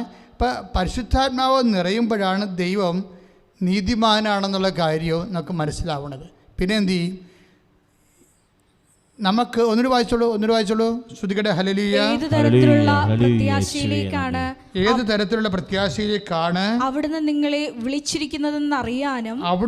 വിളിച്ചിരിക്കുന്നതെന്നറിയാനും വിശുദ്ധർക്ക് അവകാശമായി അവിടുന്ന് വാഗ്ദാനം ചെയ്തിരിക്കുന്ന മഹത്വത്തിന്റെ സമൃദ്ധി മനസ്സിലാക്കാനും നിങ്ങളുടെ ആന്തരിക നേത്രങ്ങളെ അവിടുന്ന് പ്രകാശിപ്പിക്കട്ടെ. അതായത് ഇത് ഈ വചനത്തിൽ വരുന്ന, ഇപ്പം നമുക്കറിയാം അച്ഛനിത് ഒന്ന് ഓർത്തുപോലും ഇല്ലാത്തൊരു വചനം ഈശോ തന്നതാണ് നമുക്ക്. പക്ഷേ ഇതിൻ്റെ വചനത്തിൽ വരുന്ന ദൈവികമായ കുറച്ച് വഴികളുണ്ട്. അതിലൊന്നെന്താണെന്ന് വെച്ച് കഴിഞ്ഞാൽ എഫേസ്യസ് ലേഖനമാണ് 1:18 നമ്മൾ വായിച്ചത്. വിശുദ്ധർക്ക് അവകാശമായി അവിടുന്ന് വാഗ്ദാനം ചെയ്തിരിക്കുന്ന മഹത്വം, നിത്യമഹത്വത്തെക്കുറിച്ച് പറയുകയാണ്. ഈ നിത്യമഹത്വത്തിൻ്റെ സമൃദ്ധി മനസ്സിലാക്കുന്നതിന് എന്ത് ചെയ്യണം? ആന്തരിക നേത്രങ്ങൾ പ്രകാശിപ്പിക്കണം. ആന്തരിക നേത്രങ്ങളെ പ്രകാശിപ്പിക്കണം.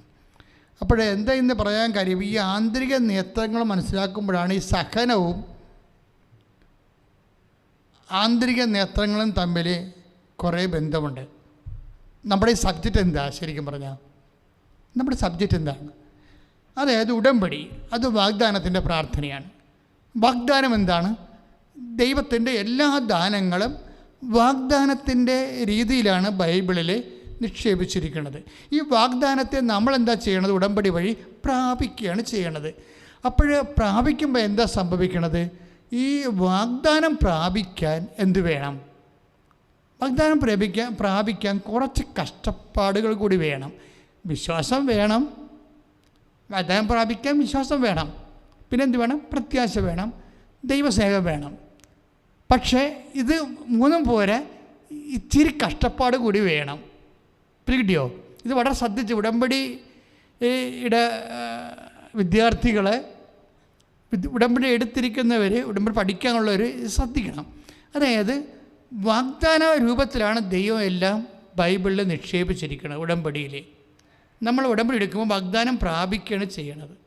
കാര്യം ഉടമ്പടി എപ്പോഴും ഒരു ചൊല്ലണ പ്രാർത്ഥനയല്ല, ചെയ്യണ പ്രാർത്ഥനയാണ്. തന്നെയല്ല, ഉടമ്പടി ഒരു പദ്ധതി പ്രാർത്ഥനയാണ്. അതൊരു പദ്ധതിയാണ്, ദൈവികമായ പദ്ധതി. ആ പദ്ധതി നമ്മൾ അതിൽ ഭാഗഭാക്കാകുകയാണ് ചെയ്യണത് ഉടമ്പടി വഴി. പക്ഷേ ഉടമ്പടിയിൽ എന്ത് ചെയ്യും? ഇപ്പം പരിശുദ്ധ അമ്മയെ കണ്ടപ്പോൾ എലിസബത്ത്, പ്രഗ്നൻ്റ് ആയിട്ടുള്ള പരിശുദ്ധ അമ്മയാണ് എലിസബത്ത് കണ്ടത്, അല്ലേ? ഗർഭവതിയായ പരിശുദ്ധ അമ്മയാണ് എലിസബത്ത് കണ്ടത്. പക്ഷേ അമ്മയ്ക്ക് പോലും താൻ ഗർഭവതിയാണെന്ന് അറിയത്തില്ല, ഇല്ലേ? അമ്മ കടലാസൊക്കെ ഇട്ട് നോക്കിയിട്ടാണ് പോണത് എലിസബത്തിൻ്റെ വീട്ടിലേക്ക്. അല്ല, അമ്മയ്ക്ക് അറിയത്തില്ല അവർ പ്രഗ്നൻ്റ് ആണെന്നുള്ള കാര്യം. മംഗളവാർത്തയ്ക്ക് അവർ ഫിയത്ത് പറഞ്ഞു എന്ന് മാത്രമേ അറിയത്തുള്ളൂ. അപ്പൻ്റെ ഭാഗത്തുനിന്ന് എന്തൊരു നടപടിക്രമം ഉണ്ടായാലും അത് ഏറ്റെടുക്കാൻ ഏതറ്റം വരെ പോകാനും ഇതാ കർത്താവിൻ്റെ ദാസി, സെർവൻ്റെന്ന് പറഞ്ഞിട്ടാണ് അവർ ആ ഉടമ്പടി ചെയ്യണത്. പക്ഷേ ഏറ്റവും നല്ല ഉടമ്പടി അതാണ്. അവർ സെർവൻ്റാണ് ഞാൻ എന്ന് പറഞ്ഞ് അമ്മ സമർപ്പണം ചെയ്യണതും ആ അപ്പൻ്റെ വാഗ്ദാനം, മംഗളവാർത്തയിലൂടെ നൽകുന്ന വലിയ വാഗ്ദാനമുണ്ട്. ഇത് പ്രാപിക്കാൻ വേണ്ടി ഞാനൊരു സെർവൻ്റാണെന്നാണ് അമ്മ പറഞ്ഞത്. അപ്പോൾ സെർവൻ്റ് ആകുന്നതിലൂടെയും ഉടമ്പടി പ്രാപിക്കാൻ പറ്റും. ഇത് താഴ്ന്നു വരണവരുടെ ദൈവഹിതം എങ്ങനെ സെർവൻ്റ് ആകുമ്പോൾ ചുമ്മാ സെർവൻ്റൊന്നും ആകാൻ പറ്റത്തില്ല. ചുമ്മാ സെർവൻ്റ് ആകുമ്പോൾ സ്വാഭാവികമായിട്ടും വാഗ്ദാനം, അമ്മയുടെ ഒരു മെത്തേഡ് അതാണ്. വാഗ്ദാനം പ്രാപിക്കാൻ ഞാൻ സെർവൻ്റ് ആയിക്കൊള്ളാമെന്നാണ് അമ്മ പറയണത്. ബൈബിളിലെ സെർവൻ്റ് എന്ന് പറഞ്ഞാൽ സഫറിങ് സെർവൻ്റാണ്, സഹനദാസിയാണ്. അപ്പം സഹനത്തിനൊരു കണ്ടൻ്റ് ഉണ്ട്. അപ്പൻ്റെ വാഗ്ദാനം പ്രാപിക്കാൻ, വചനത്തെ മാംസമാക്കി രക്ഷകനായ ലോകത്തേക്ക് നൽകാൻ ഞാൻ സഹനം ഏറ്റെടുത്തോളാമെന്ന് അമ്മ പറയും. അപ്പോഴങ്ങനെ പറയണ സമയത്ത് വചനം മാംസമായി അമ്മ പ്രഗ്നൻ്റ് ആവും. പക്ഷെ അമ്മ എങ്ങനെയാണ് ഈ വാഗ്ദാനം പ്രാപിച്ചതിനെക്കുറിച്ച് എലിസബത്തിൻ്റെ വാക്കിൽ നിന്ന് നമുക്ക് മനസ്സിലാകണത്. അമ്മ എങ്ങനെയാണ് ഇപ്പോൾ ഉടമ്പടി എടുക്കുന്നവർ ശ്രദ്ധിക്കണം. അമ്മ എങ്ങനെയാണ് വാഗ്ദാനം പ്രാപിച്ചതെന്ന്, അമ്മ അപ്പനുമായിട്ട് ചെയ്തിട്ടുള്ള ഉടമ്പടി എങ്ങനെയാണ് അമ്മ ആ വാഗ്ദാനം പ്രാപിച്ചതെന്ന് നമുക്ക് അമ്മയുടെ വാക്കിൽ നിന്ന് കിട്ടത്തില്ല, എലിസബത്തിൻ്റെ വാക്കിൽ നിന്നാണ് കിട്ടണത്. എലിസബത്ത് പരിശുദ്ധാത്മാവിൽ നിറഞ്ഞ് പറയുന്നത് വിശുദ്ധ ലൂക്കാസ് വിശേഷം 1:45 അമ്മയ്ക്ക് എന്താണ് സംഭവിച്ചത്, അമ്മ എങ്ങനെയാണ് ഉടമ്പടി പ്രകാരം വാഗ്ദാനം പ്രാപിച്ചതെന്ന് എലിസബത്ത് പറയുന്നുണ്ട്. എന്താണ് എലിസബത്ത് പറയണത്?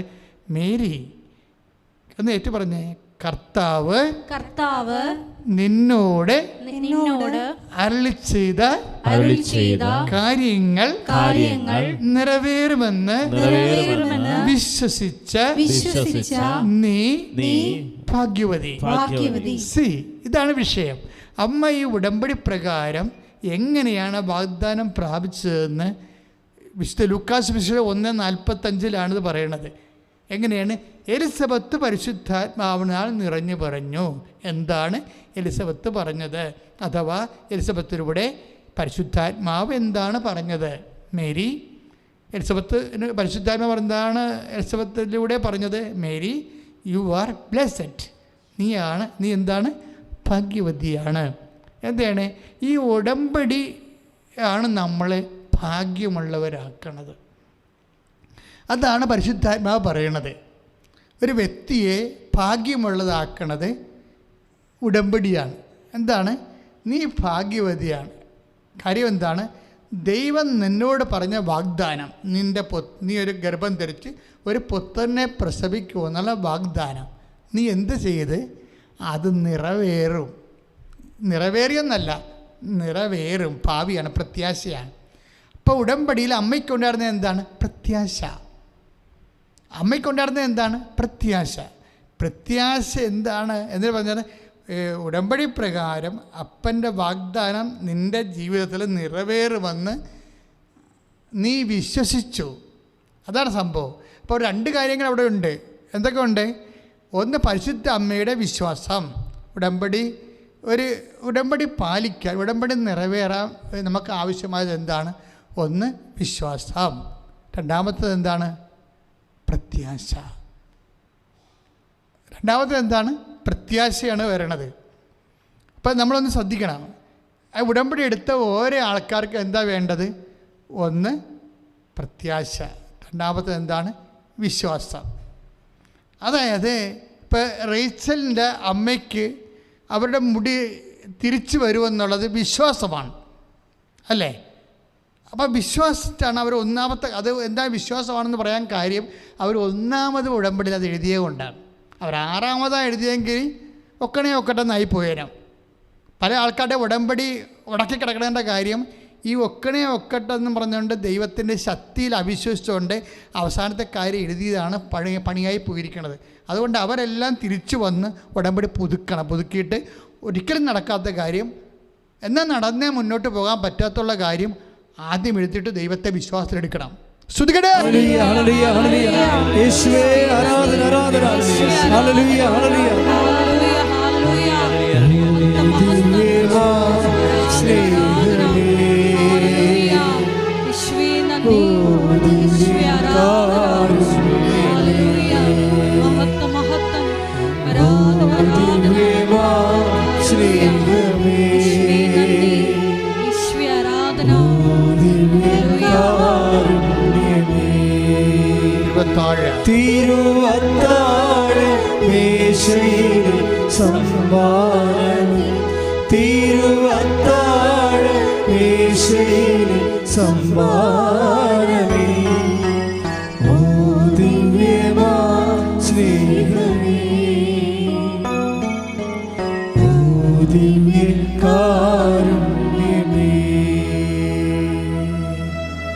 പരിശുദ്ധ അമ്മയ്ക്ക് 2 കാര്യങ്ങളാണ് ദൈവത്തിൻ്റെ വാഗ്ദാനത്തോട്,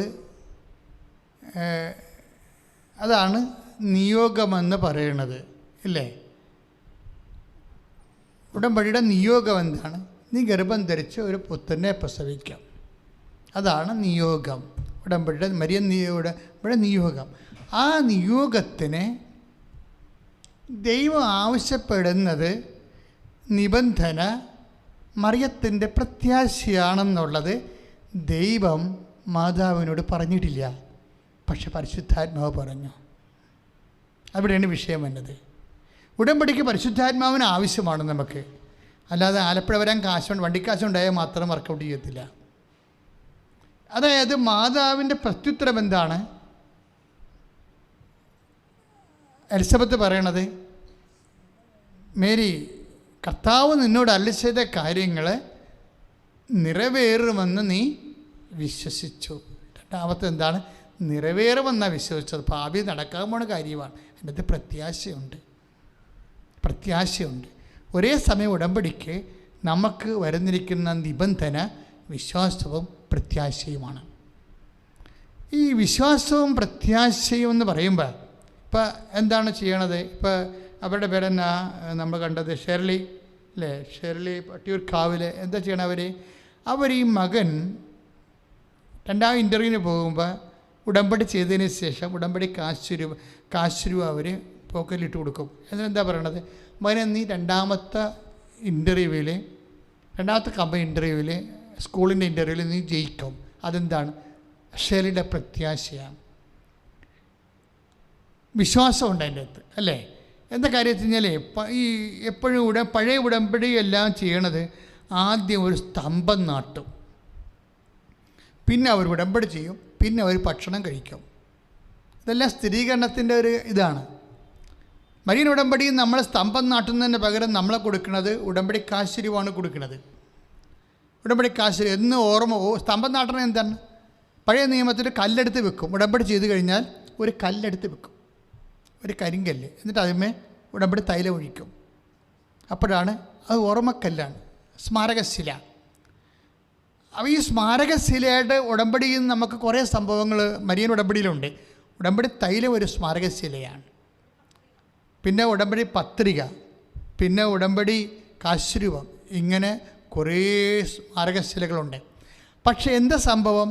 ഇതെല്ലാം ഈ ശില നാട്ടണം എന്തിനാണെന്ന് പഴയ നിയമത്തിൽ ഉടമ്പടി എടുക്കുന്നവർ ഞാൻ യഹോവയുടെ നാമത്തിൽ ചെയ്ത ഉടമ്പടിയുടെ ഓർമ്മയാണതെല്ലാം. അതുകൊണ്ട് ഞങ്ങൾ നിർബന്ധമായിട്ട് പറയും ഉടമ്പടി കാശുരൂപം പോകരുത് എന്ന് പറയും. കാശുരൂപം ആർക്കെങ്കിലും നഷ്ടപ്പെട്ടുണ്ടെങ്കിൽ, ഇൻ കേസ് അവർക്ക് കാര്യം അറിയാൻ പാടില്ലാതെ അല്ലെങ്കിൽ എങ്ങനെയെങ്കിലും പോയിട്ടുണ്ടെങ്കിൽ ഡാമേജ് ആയാൽ തിരിച്ചു കൊടുക്കും. കാര്യം അത് ഞങ്ങൾക്കറിയാം അതിൻ്റെ വില എന്താണെന്നറിയാം. അപ്പോൾ നിങ്ങൾക്കും അറിയണം. അതുപോലെ ഉടമ്പടി പ്രകാരമുള്ള ഓർമ്മ ആയിട്ടുള്ള തിരുവസ്തുക്കളാണ് അതെല്ലാം. അപ്പം അത് നിങ്ങളതുപോലെ തന്നെയാണ് കരുതേണ്ടത്. ചില ആൾക്കാർക്ക് ഈ കരുതൽ കൂടുതലാണ്. കഴിഞ്ഞാൽ ഉടമ്പടി കിട്ടിയിരിക്കുന്ന വസ്തു എന്താണെന്ന് ചിലർക്ക് വല്ലാണ്ട് അങ്ങോട്ട് അറിയാം. അവിടെയാണ് പ്രശ്നം. ചിലർക്ക് അറിയാം, ചിലർക്ക് വല്ലാണ്ടറിയാം എന്തെല്ലാമാണ് കിട്ടിയിരിക്കണമെന്ന്. ഏറ്റവും കൂടുതൽ കഷ്ടപ്പെടുന്നവർക്ക്, ഇതിനു വേണ്ടി ഇൻവെസ്റ്റ് ചെയ്യുന്നവർക്കാണ് ഏറ്റവും ക്വാളിറ്റി ആയിട്ടുള്ള സാക്ഷ്യങ്ങളുള്ളത്. കാര്യം നമ്മൾ ഉടമ്പടി നമ്മളെ പഠിപ്പിക്കുന്ന കുറേ പാഠങ്ങളുണ്ട്. ചില ആൾക്കാർ അടുത്ത ബസ് സ്റ്റോപ്പിൽ വന്ന് വെച്ചും പറയും ഞങ്ങൾക്ക് പോകണം എന്ന് പറഞ്ഞവിടെ വന്നത് ധൃതി ഉണ്ടാക്കും. അപ്പം ഞങ്ങൾ ചിലപ്പോൾ അടുത്ത 2 സ്റ്റോപ്പിൻ്റെ അപ്പുറത്തുള്ള ആൾക്കാരായിരിക്കും കൃപാസനത്തിന്. ഇപ്പം ഞങ്ങൾ എന്താ പറയണം അവരോട്? ദയവായിട്ട് ഇവിടുന്ന് മാറിത്തരാമെന്നേ പറയത്തുള്ളൂ. അല്ല നിങ്ങൾ ഉടമ്പടി എടുക്കണം ഒന്നും പറയത്തില്ല. കാര്യം ഇവരെ കൊണ്ട് ഉടമ്പടി എടുത്തിട്ട് ദൈവത്തിനൊന്നും നേടായില്ലെന്ന് ഞങ്ങൾക്കറിയാം. കാര്യം അവർക്ക് അതിനകത്ത് ഇൻവെസ്റ്റ് ചെയ്യാൻ അവിടെ ഒന്നുമില്ല. ഉടമ്പടിക്ക് ഇൻവെസ്റ്റ് ചെയ്യേണ്ടത് എന്താണ്?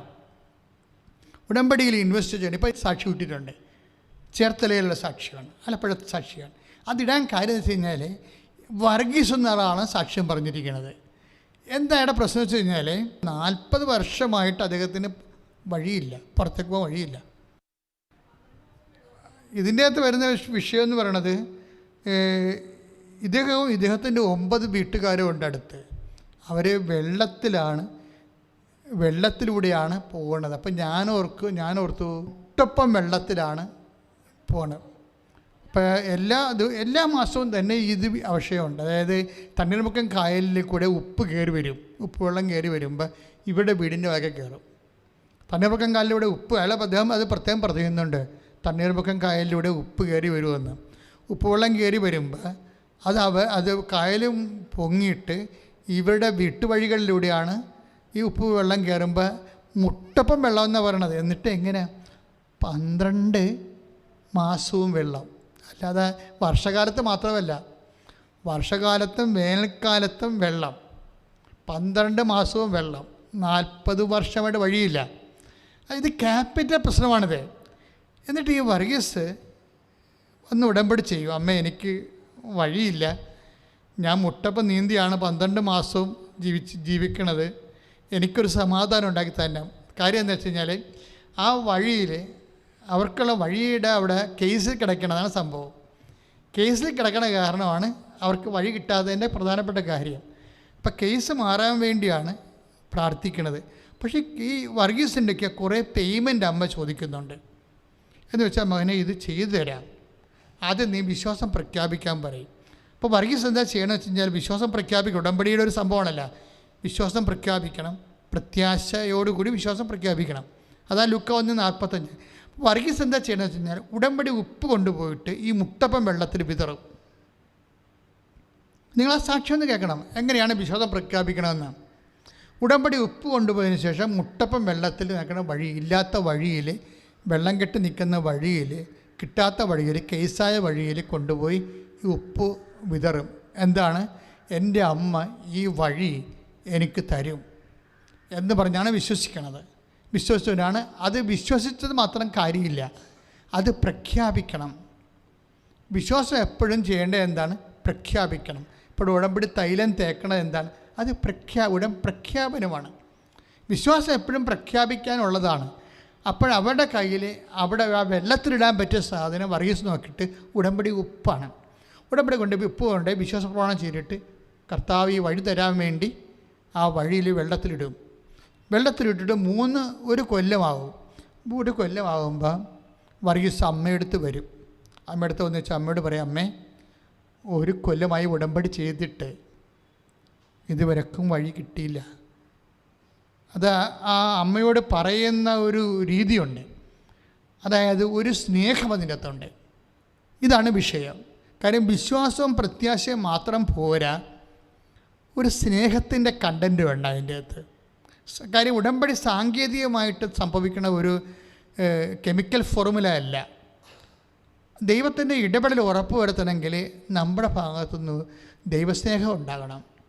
അപ്പോൾ വർഗീസ് കർത്താവിൻ്റെ അടുത്ത് നിന്ന് അമ്മയോട് തോന്നിച്ചും അമ്മയോട് പറയും, അമ്മേ, അത് നമ്മുടെ വീട്ടിലെ അമ്മച്ചിയോട് പറയണ പോലെ ഉള്ള സ്നേഹത്തിൽ പറയും, അമ്മേ, ഉടമ്പടി എടുത്തിട്ട് ഒരു കൊല്ലമായി വരുന്നു, എനിക്ക് വഴി കിട്ടിയില്ല, എനിക്ക് വഴി കിട്ടാതെ ഇനി മുന്നോട്ട് പോകാൻ പറ്റത്തില്ല, അമ്മ എന്തെങ്കിലും ചെയ്യണം, അമ്മ എന്തെങ്കിലും ചെയ്യണമെന്നാണ് പറയുന്നത്. അതാണ് സംഭവം. അപ്പോഴെന്ന് വെച്ച് കഴിഞ്ഞാൽ അമ്മ എന്തെങ്കിലും ചെയ്യണമെന്ന് നമ്മൾ മനുഷ്യന്മാരോട് പറയണ പോലെയുള്ള സ്നേഹത്തിൽ ഈ മനുഷ്യൻ പറയും. അത് അമ്മയുടെ ചങ്കിലിക്കുള്ളൂ ആ സംഭവം. ദൈവത്തിനോട് പ്രാർത്ഥിക്കണമല്ല പ്രശ്നം, ദൈവത്തിൻ്റെ ചങ്കിലി കൊള്ളണം. അതിന് അവിടെ പിന്നെ എന്താ സംഭവിക്കണമെന്ന് വെച്ച് കഴിഞ്ഞാൽ ഈ മനുഷ്യൻ ചിന്തിക്കാത്ത രീതിയിൽ 3 മീറ്റർ വീതിയിൽ വേറെ ഒരു വഴി ഈ മനുഷ്യന് വേറെ പറമ്പിൽ നിന്ന് വെട്ടി ഈ മനുഷ്യൻ്റെ വീട്ടിലോട്ട് കൊണ്ടുവരും അമ്മ. അത് സംഭവം ഭയങ്കരമാണ്. അത് പറയുമ്പോൾ അത് സാക്ഷ്യം എക്സ്പ്ലെയിൻ ചെയ്യുന്ന വ്യക്തി അവിടെ പറയുന്നുണ്ട്, ജോമളാണ് അത് എക്സ്പ്ലെയിൻ ചെയ്യണത്. അവർ പറയുന്നുണ്ട്, അതായത് നിങ്ങൾ ഉള്ളതാണത്. എന്താണെന്ന് വെച്ചാൽ യോശുവ 3 പറയും, ഇതുവരെ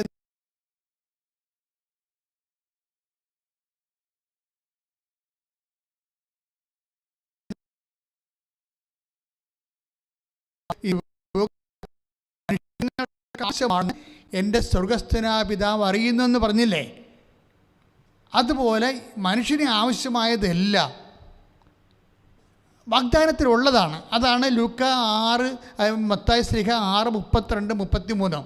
എന്നുവെച്ചാൽ പുതിയൊരു വഴി വരികയാണ്, പുതിയ വഴി വെട്ടി വഴി വന്ന് റോഡായി. അത് പക്ഷേ അവർ ഒരു ഡിമാൻഡ് പറഞ്ഞു, വർഗീസ്, എന്നാണ് നിങ്ങളുടെ കേസ് തീരണത് അന്ന് നിങ്ങൾ വഴി ചേഞ്ച് ചെയ്ത് തരണം, നിങ്ങൾ ആ വഴി എടുത്തിട്ട് ഞങ്ങൾ തന്ന വഴി ഇങ്ങോട്ട് തിരിച്ചു തരണം. അത് ഒരു പുരേടവാണ്. അത് നല്ല കുറേ സെൻറ്റ് വഴികളാണ്. അപ്പോൾ അതെന്താ സംഭവിച്ചാൽ ഉടനെ അതോടുകൂടി വർഗീസ് പറയുകയാണ്, അത് വന്നോടുകൂടി കേസ് ജയിക്കുകയും ചെയ്ത് ആ വഴി പഴയ വഴി ഞങ്ങൾ കിട്ടുകയും ചെയ്തു. ഇനിയിപ്പോൾ എക്സ്ചേഞ്ച് ചെയ്യണ പ്രശ്നം മാത്രമേ ഉള്ളൂ. ഇത് പെട്ടെന്നാണ് ഈ സംഭവം. ഈ വർഗീസിന് ഈ ഉടമ്പടിയിൽ 1 കൊല്ലമായിട്ട് വർക്ക് ചെയ്യണില്ല. ഈ 1 കൊല്ലമുള്ള ഈ മനുഷ്യൻ ഉടമ്പടി എടുത്ത് മുട്ടപ്പം വെള്ളത്തിൽ നീന്തി പോകുമ്പോൾ അവസാനം ആ വിശ്വാസമുണ്ട്, പ്രത്യാശയുണ്ട്. പക്ഷേ എന്ത് ചെയ്ത് ആ ഒരു 3ാമത്തെ ഘടകമുണ്ട്, സ്നേഹം, ദൈവസ്നേഹം എന്ന് പറയും. ആ സ്നേഹത്തിലൂടെ വന്ന് അമ്മയോട് പറയണം, അമ്മേ, ഉടമ്പടി എടുത്തിട്ട് 1 കൊല്ലമായി, ഇപ്പോഴും ഞാൻ മുട്ടപ്പം വെള്ളത്തിൽ നീന്തുകയാണ്, അമ്മ എന്തെങ്കിലും ഒരു മരകൃതി ചെയ്യണം, ചെയ്തേ പറ്റത്തുള്ളൂ, അല്ലെങ്കിൽ ജീവിക്കാൻ പറ്റത്തില്ല. ഇതാണ് പ്രാർത്ഥന എന്ന് പറയണത്. പ്രാർത്ഥന വാരിക്കെട്ടി പറയണതല്ല. നമ്മൾ അനുഭവിക്കുന്ന പ്രശ്നങ്ങൾ എന്താണ് അത് ദൈവത്തോട് അതേ സ്നേഹത്തോടെ പറയാൻ കഴിയണം. അപ്പോൾ ഇതിൻ്റെ ഈ ഉടമ്പടിയിലെല്ലാം ഇപ്പോൾ എന്തെല്ലാം കാര്യങ്ങൾ പറഞ്ഞു എൻ്റെ മക്കളോട്. ഉടമ്പടി വാഗ്ദാനമാണ്, വാഗ്ദാനം പ്രാപിക്കുന്ന പ്രാർത്ഥനയാണ്. പ്രാപിക്കാൻ വേണ്ടി ഒരു വ്യക്തിക്ക് വേണ്ടത് എന്തൊക്കെയാണ്? വിശ്വാസം വേണം, പിന്നെന്താണ്? പ്രത്യാശ വേണം, പിന്നെ വേണമെന്നല്ല, ഇതൊക്കെ പ്രഖ്യാപിക്കണം നമ്മൾ. അവരിപ്പോൾ എന്താണ് അവർ ചെയ്തത്? ഷേളി എന്താ ചെയ്തത്? അലൻ രാജിൻ്റെ പോക്കറ്റ്, സ്വന്തം മകൻ്റെ പോക്കറ്റിലേക്ക് മാതാവിൻ്റെ മുഖം നെഞ്ചോട് ചേർത്ത് ഹൃദയത്തിലേക്ക് തിരിച്ചു വെച്ചു. എന്താണ്? അതിൽ വിശ്വാസമുണ്ട്, അതിൽ ആക്ഷൻ, വെരി ആക്ഷൻ. കാരണം ഈ നമുക്ക് വിശ്വാസമുണ്ട്, പ്രത്യാശയുണ്ട്, ദൈവസ്നേഹം കൊണ്ട് പറഞ്ഞു ഉള്ളിൽ നടന്നുകൊണ്ടൊരു കാര്യമില്ല. ഇതെല്ലാ സാധനവും പ്രഖ്യാപിക്കേണ്ടതാണ്. പ്രഖ്യാപിക്കണം. പ്രഖ്യാപിച്ച് കഴിയുമ്പോഴാണ് വിശ്വാസം പ്രത്യാശ ഏറ്റുപറയുകയാണ് ചെയ്യണത്.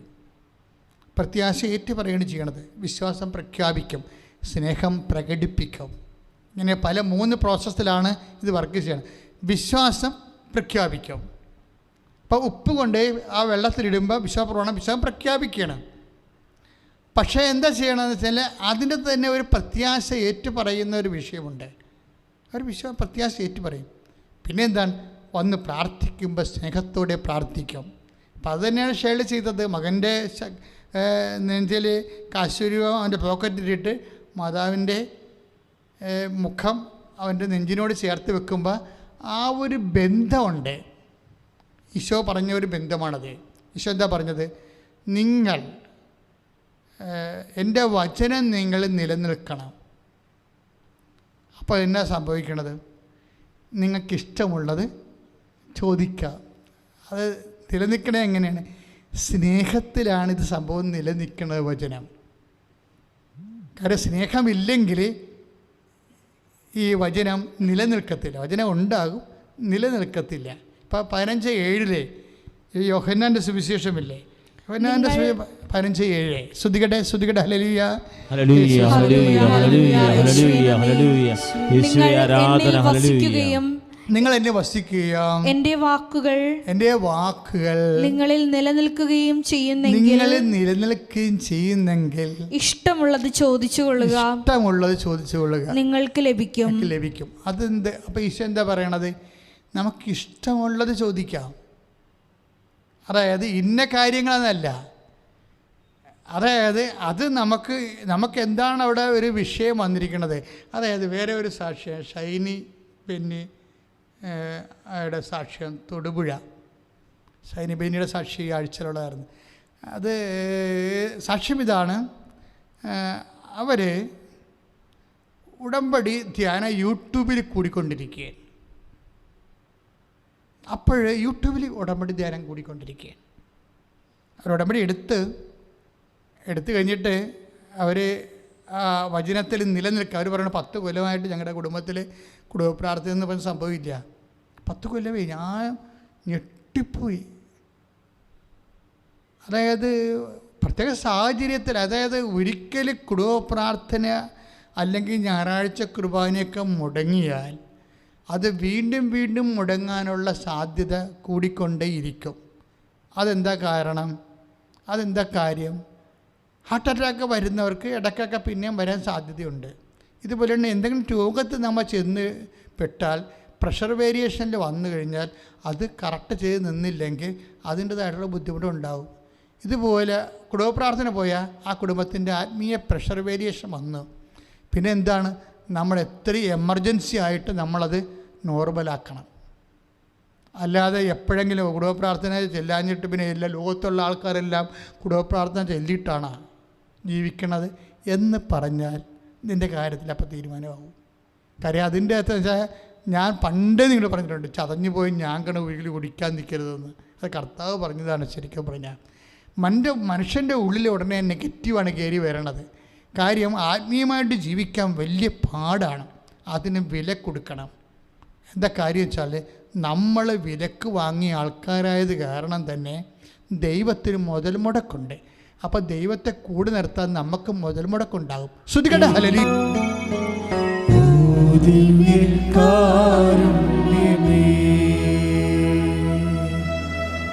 കർത്താവിൻ്റെ വചനത്തിൻ്റെ ഒരു നിലപാട് കണ്ട ഒന്ന് കുറേ 6:20 എന്താണ്? നിങ്ങൾ വിലക്ക് വാങ്ങപ്പെട്ടവരാണ്. അതിൻ്റെ കൂടെയുള്ള വചനം എന്താണ്? ആകയാൽ നിങ്ങളുടെ ശരീരത്തിൽ ദൈവത്തെ മഹത്വപ്പെടുത്തുവിൻ. അപ്പം ദൈവത്തെ മഹത്വപ്പെടുത്താൻ പറ്റിയ ഏറ്റവും വലിയ നമ്മുടെ കയ്യിലുള്ള മെയിൻസ് എന്താണ്? ശരീരമാണ്.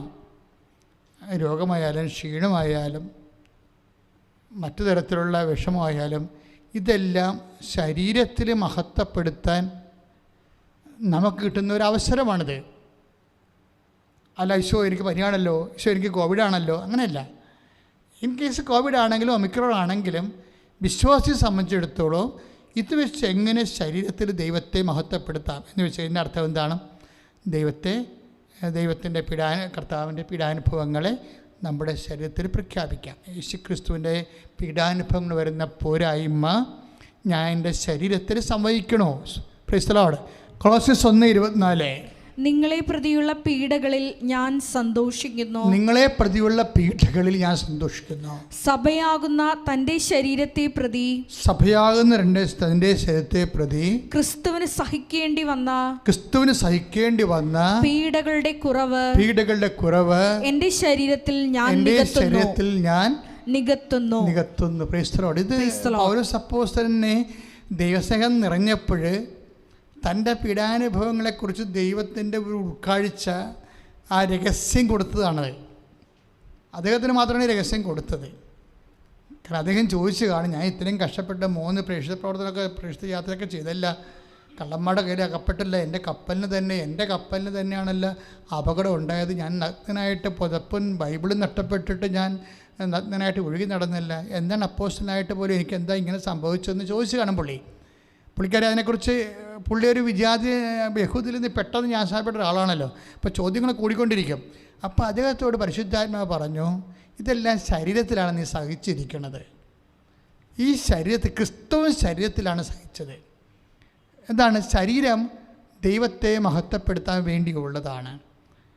നിങ്ങൾ വിലക്ക് വാങ്ങപ്പോൾ 1 കൊരിന്ത്യർ 6:20 അനുസരിച്ചുകൊണ്ട് നിങ്ങൾ വിലക്ക് വാങ്ങപ്പെട്ടവരാണെന്ന് പറയാൻ ദൈവം എന്താ കൊടുത്തത്?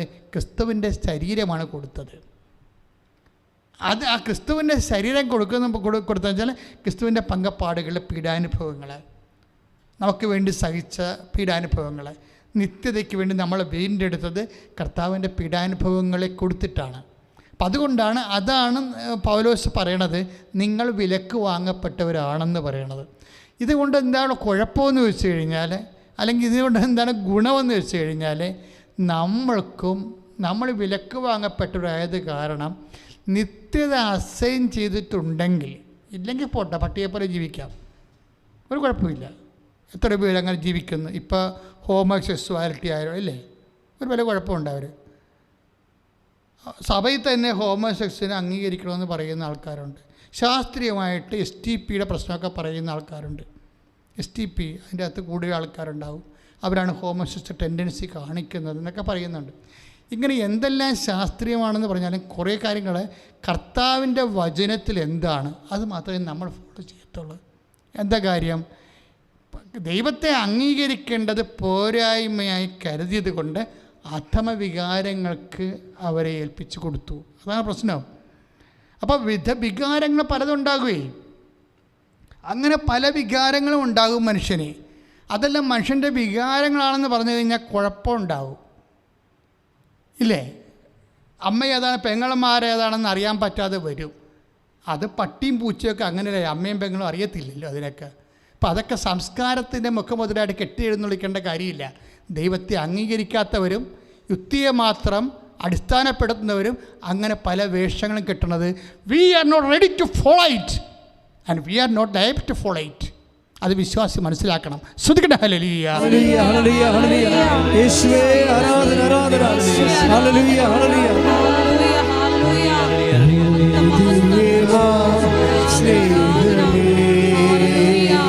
യേശുവേ നന്ദി യേശുവേ ആരാധന ഹല്ലേലൂയ മഹത്വം മഹത്വം ആരാധന ആരാധന ശ്രീമേ യേശുവേ ആരാധന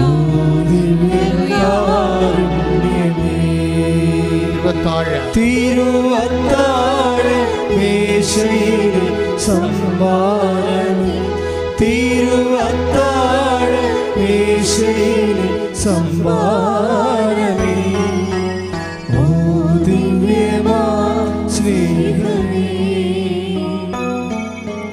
ഓ ദിവ്യകാരുണ്യമേ.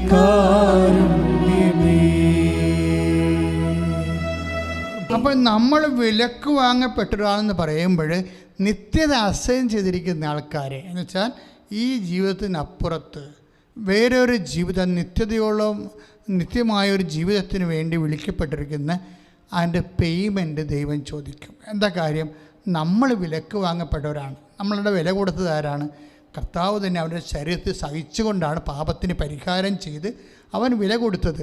So we have to pay it. തിരിച്ച് നമ്മൾ പേ ചെയ്യണം. അതിനെന്ത് ചെയ്യണം? കുറച്ച് ക്ലേശങ്ങളെല്ലാം ഈ ഭൂമിയിലുള്ളത് യേശുവിൻ്റെ നാമത്തിലേ.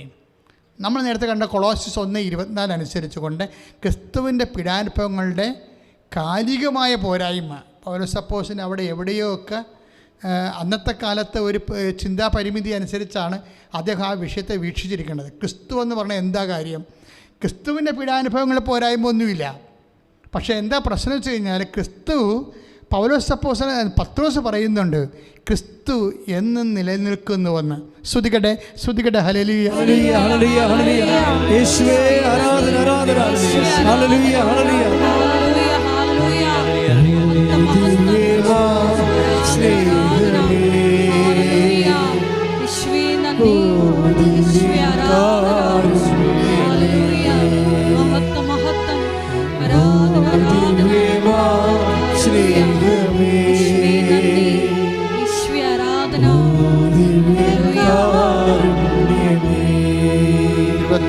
തിരുവത്താഴ മേശയിലെ സംഭാരമേ, തിരുവത്താഴ മേശയിലെ സംഭാരമേ, ഓ ദിവ്യമാ സ്നേഹമേ, ഓ ദിവ്യകാരുണ്യമേ.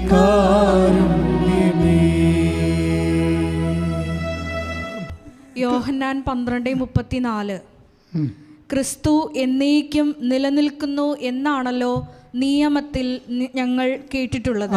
Price the Lord. അതാണ് വിഷയം. യോഹന്നാൻ 12:34 അനുസരിച്ചുകൊണ്ട് ക്രിസ്തു ഏതെങ്കിലും ഒരു കാലഘട്ടത്തിൽ നിലനിൽക്കുന്ന ആളല്ല, കാലത്തിൻ്റെ ഒപ്പം നിലനിൽക്കുന്ന ആളാണ്.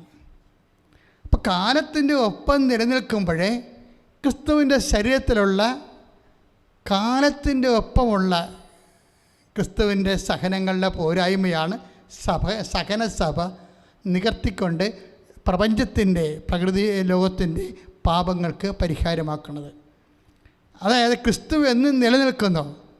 അപ്പോൾ എന്നും നിലനിൽക്കുന്ന ക്രിസ്തു അതിൻ്റെ സഹനങ്ങളിൽ എന്തെങ്കിലും പോരായ്മ ഉണ്ടെങ്കിൽ തീർച്ചയായിട്ടും, ഇപ്പോൾ പല വ്യാഖ്യാതാക്കളും പറയണത് ഒരു മനുഷ്യനായ ക്രിസ്തു മനുഷ്യനെന്ന നിലയിൽ കർത്താവിൻ്റെ സഹനങ്ങളിൽ പോരായ്മ ഉണ്ട് എന്ന് പറഞ്ഞു കഴിഞ്ഞാൽ അത് ഒരു മനുഷ്യന് സഹിക്കാവുന്നതിൻ്റെ മാക്സിമം സഹിച്ച ആളാണ് യേശു, അല്ലേ? അവസാനത്തുള്ളിൽ ചോര വരെ തന്നാണ്. പക്ഷേ ക്രിസ്തു എന്നും നിലനിൽക്കുകയാണ്. എന്നും നിലനിൽക്കുന്ന ക്രിസ്തുവിൻ്റെ ശരീരത്തോടാണ് മൗതിക ശരീരത്തോടാണ് സഭ.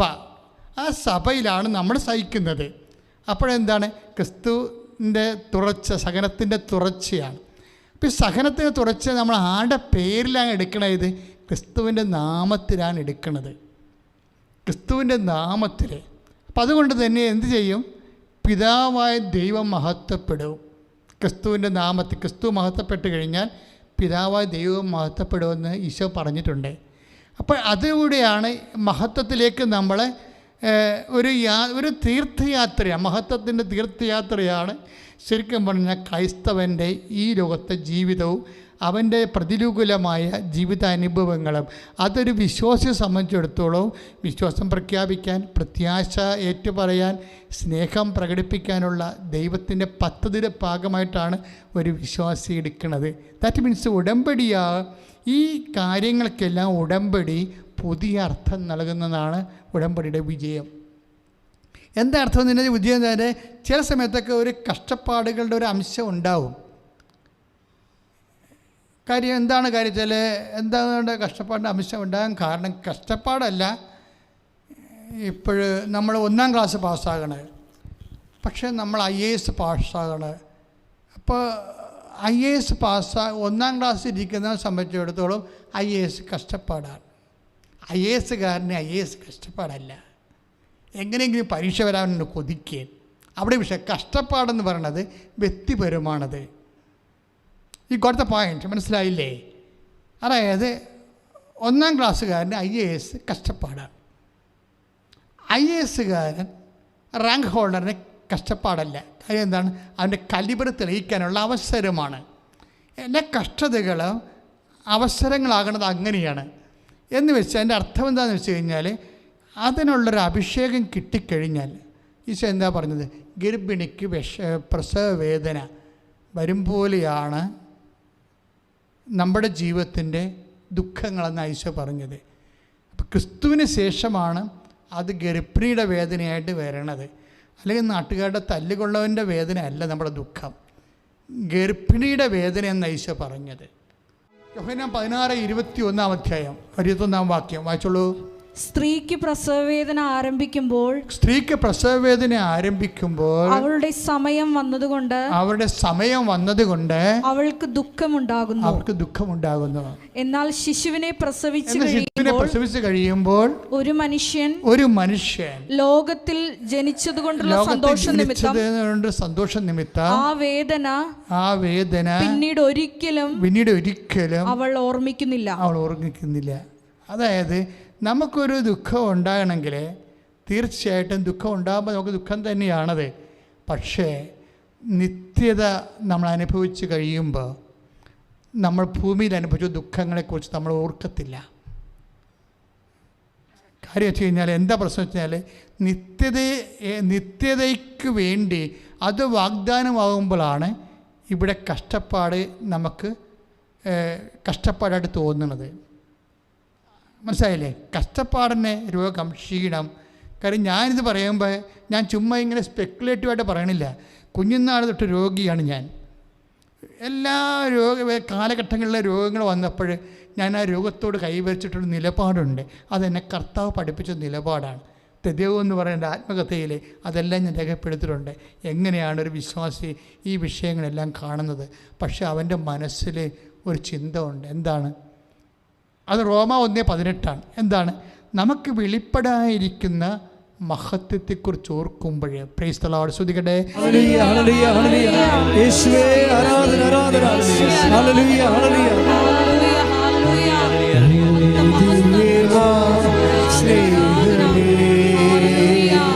യേശുവേ നന്ദി, യേശുവേ ആരാധന. ഹല്ലേലൂയ. മഹത്വം മഹത്വം ആരാധന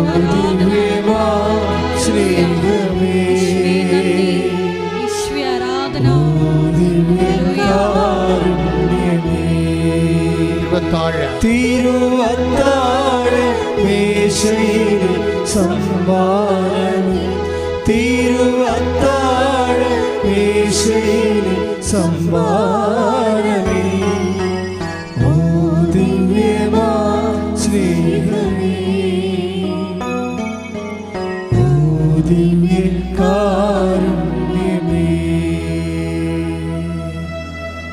റോമ 8:18 നമുക്ക് വെളിപ്പെടാനിരിക്കുന്ന മഹത്വത്തോട് തുലനം ചെയ്യുമ്പോൾ ഇന്നത്തെ കഷ്ടതകൾ നിസ്സാരമാണെന്ന് ഞാൻ കരുതുന്നു. ഈ മനുഷ്യന് എല്ലാവിധ രോഗങ്ങളുണ്ടായിരുന്ന ആളാണ്. ആർക്ക്? പൗലോസ് അപ്പോസ്തലനെ. അപ്പോൾ രോഗത്തിൻ്റെ ഇടയ്ക്കും ദാരിദ്ര്യം അനുഭവിച്ചിട്ടുണ്ട്, പട്ടിണി അനുഭവിച്ചിട്ടുണ്ട്, കടലിൽ ഒഴുകി നടന്നിട്ടുണ്ട്, കള്ളന്മാരുടെ കൈ മേടിച്ചിട്ടുണ്ട്. ഇങ്ങനെ കുറേ കാര്യങ്ങൾ 8:35 പറയുന്നുണ്ട്. റോമ 8:35 ഇത് ഈ വചനം ഇപ്പോൾ 8:18 തോന്നുന്നു. 8:18 നിന്ന് നമ്മൾ 35 കയറുമ്പോൾ ഈ മനുഷ്യന് എല്ലാ കാര്യവും പറയും, എന്തെല്ലാം അനുഭവിച്ചിട്ടുണ്ടെന്ന്. ക്രിസ്തുവിൻ്റെ സ്നേഹത്തിൽ നിന്ന്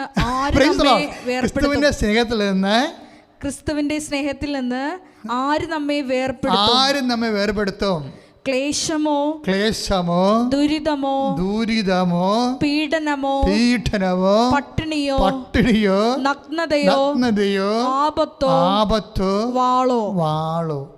കാര്യം ഈ നഗ്നതയോ എന്ന് പറഞ്ഞാൽ എന്താ കാര്യം എന്നറിയാം? ഈ മനുഷ്യൻ തുണി ഉരിഞ്ഞു പോയായിരുന്നു. മാൾട്ടയിലൊക്കെ സംഭവിച്ചിരുന്ന സമയത്തും കടലിൽ ആക്രമണം ഉണ്ടായ സമയത്തും അന്നൊക്കെ വസ്ത്രങ്ങൾക്ക് ഭയങ്കര വിലയുള്ള കാലമാണ്. അപ്പോൾ നമുക്കറിയാമല്ലോ, ഗാന്ധി സിനിമയിലെ ഗാന്ധി പോലും ഒരു വസ്ത്രം അലക്കണ സ്ത്രീക്ക് അവൾക്ക് ആ ഒരു വസ്ത്രം മാത്രമേ ഉള്ളൂ. അത് വെച്ചുകൊണ്ടാണ് അവൾ ഓരോ ഭാഗം അലക്കിക്കൊണ്ടിരിക്കുകയാണ്. അപ്പോഴാണ് സ്വന്തം മേലങ്കി കൊടുക്കുന്നത്. അങ്ങനെ അന്നത്തെ ഇന്ത്യൻ സാഹചര്യം അതാണ്. വസ്ത്രത്തിനും ഭക്ഷണത്തിനും ഒക്കെ എല്ലാം രണ്ടാം ലോകം. അപ്പോൾ ഇന്നത്തെ കാലം ഇതാണ് അവസ്ഥയെങ്കിൽ അന്നത്തെ കാലം എന്തായിരിക്കും? വസ്ത്രം കിട്ടിയവരെടുത്തു. അപ്പോൾ ഈ മനുഷ്യൻ തുണിയില്ലാതെയാണ് കരക്ക് കയറണത്. എന്നിട്ടാണ് പറയണത്, ഞാൻ തുണിയില്ലാതെയാണ് ഇപ്പം കരക്ക് കയറിയിരിക്കുന്നത്, അപ്പോസ്തലനാണ് ഞാൻ. പക്ഷേ ഇങ്ങനെയായാലും ക്രിസ്തുവിൻ്റെ സ്നേഹത്തിൽ നിന്ന് ആർക്ക് എന്നെ വേർപെടുത്താൻ പറ്റും? നഗ്നതയ്ക്കോ എന്നാണ് ചോദിക്കണത്. കാര്യം നഗ്നതയിൽ വരുമ്പോൾ നമുക്കെന്താ സംഭവിക്കണം? നാണക്കേട് ഉണ്ടാകത്തില്ല, ആക്ഷേപം ഉണ്ടാകത്തില്ലേ? അപ്പം ഈ മനുഷ്യന് മാനുഷ്യമായി അനുഭവിക്കുന്ന ആക്ഷേപവും നാണക്കേടിനേക്കാൾ പവർഫുള്ളാണ് ക്രിസ്തുവിനോടുള്ള സ്നേഹം. അതാണ് വിഷയം. എന്നിട്ട് ഈ സ്നേഹത്തിൽ നിന്ന് ആരും നമ്മൾ വേർപെടുത്താൻ ചോദിക്കണത്? ഒന്നിനും വേർപെടുത്താൻ പറ്റത്തില്ലെന്ന് അദ്ദേഹം തന്നെ ജീവിതം കൊണ്ടും വാക്കുകൊണ്ടും ഉത്തരം പറയുന്നുണ്ട്. ഇത് തന്നെയാണ് ഒരു വിശ്വാസിയെ സംബന്ധിച്ചിടത്തോളം പല കാര്യങ്ങളും വിശ്വാസി കേൾക്കാത്തതിൻ്റെ കാരണം ഈ നിത്യതയ്ക്ക് വേണ്ടിയുള്ള ഒരു യാത്രയായത് കാരണമാണ്. ഇപ്പോൾ ഇന്ന് സഭയിൽ കുറേ തരത്തിലുള്ള വിഷയങ്ങൾ ഓരോ തരത്തിൽ വരുന്നുണ്ട്. അജ്ഞാനികളിൽ നിന്നും വേദഗ്രന്ഥം അറിയാത്തവരിൽ നിന്നും വിശ്വാസി എന്താണ്, ഈശോ ആരാണെന്നും അറിയാൻ പാടില്ലാത്ത വിജാതിയിൽ നിന്നും ഒക്കെ പലതരത്തിലുള്ള ആക്ഷേപങ്ങളൊക്കെ വരുന്നുണ്ട്. നമ്മളിതിനൊക്കെ മറുപടി കൊടുക്കാൻ നടക്കുകയാണ്. അതിന് മറുപടി കൊടുക്കുന്ന വലിയ ക്യാമ്പയിൻസ് ഉണ്ടായിക്കൊണ്ടിരിക്കുകയാണ്. മറുപടി കൊടുക്കണ്ട എന്നല്ല പറയണത്, പക്ഷെ വിശ്വാസം വിശുദ്ധീകരിക്കപ്പെടണം, അത്രയേ ഉള്ളൂ. തർക്കങ്ങൾ ഉണ്ടാക്കിയിട്ട് കാര്യമില്ല. ആദിമസഭ എന്താ ചെയ്തത്? ആദിമസഭ ഇപ്പോൾ തീത്തോസിൻ്റെ 3:9 ശ്രുതികട്ടെ ഹല്ലേലൂയ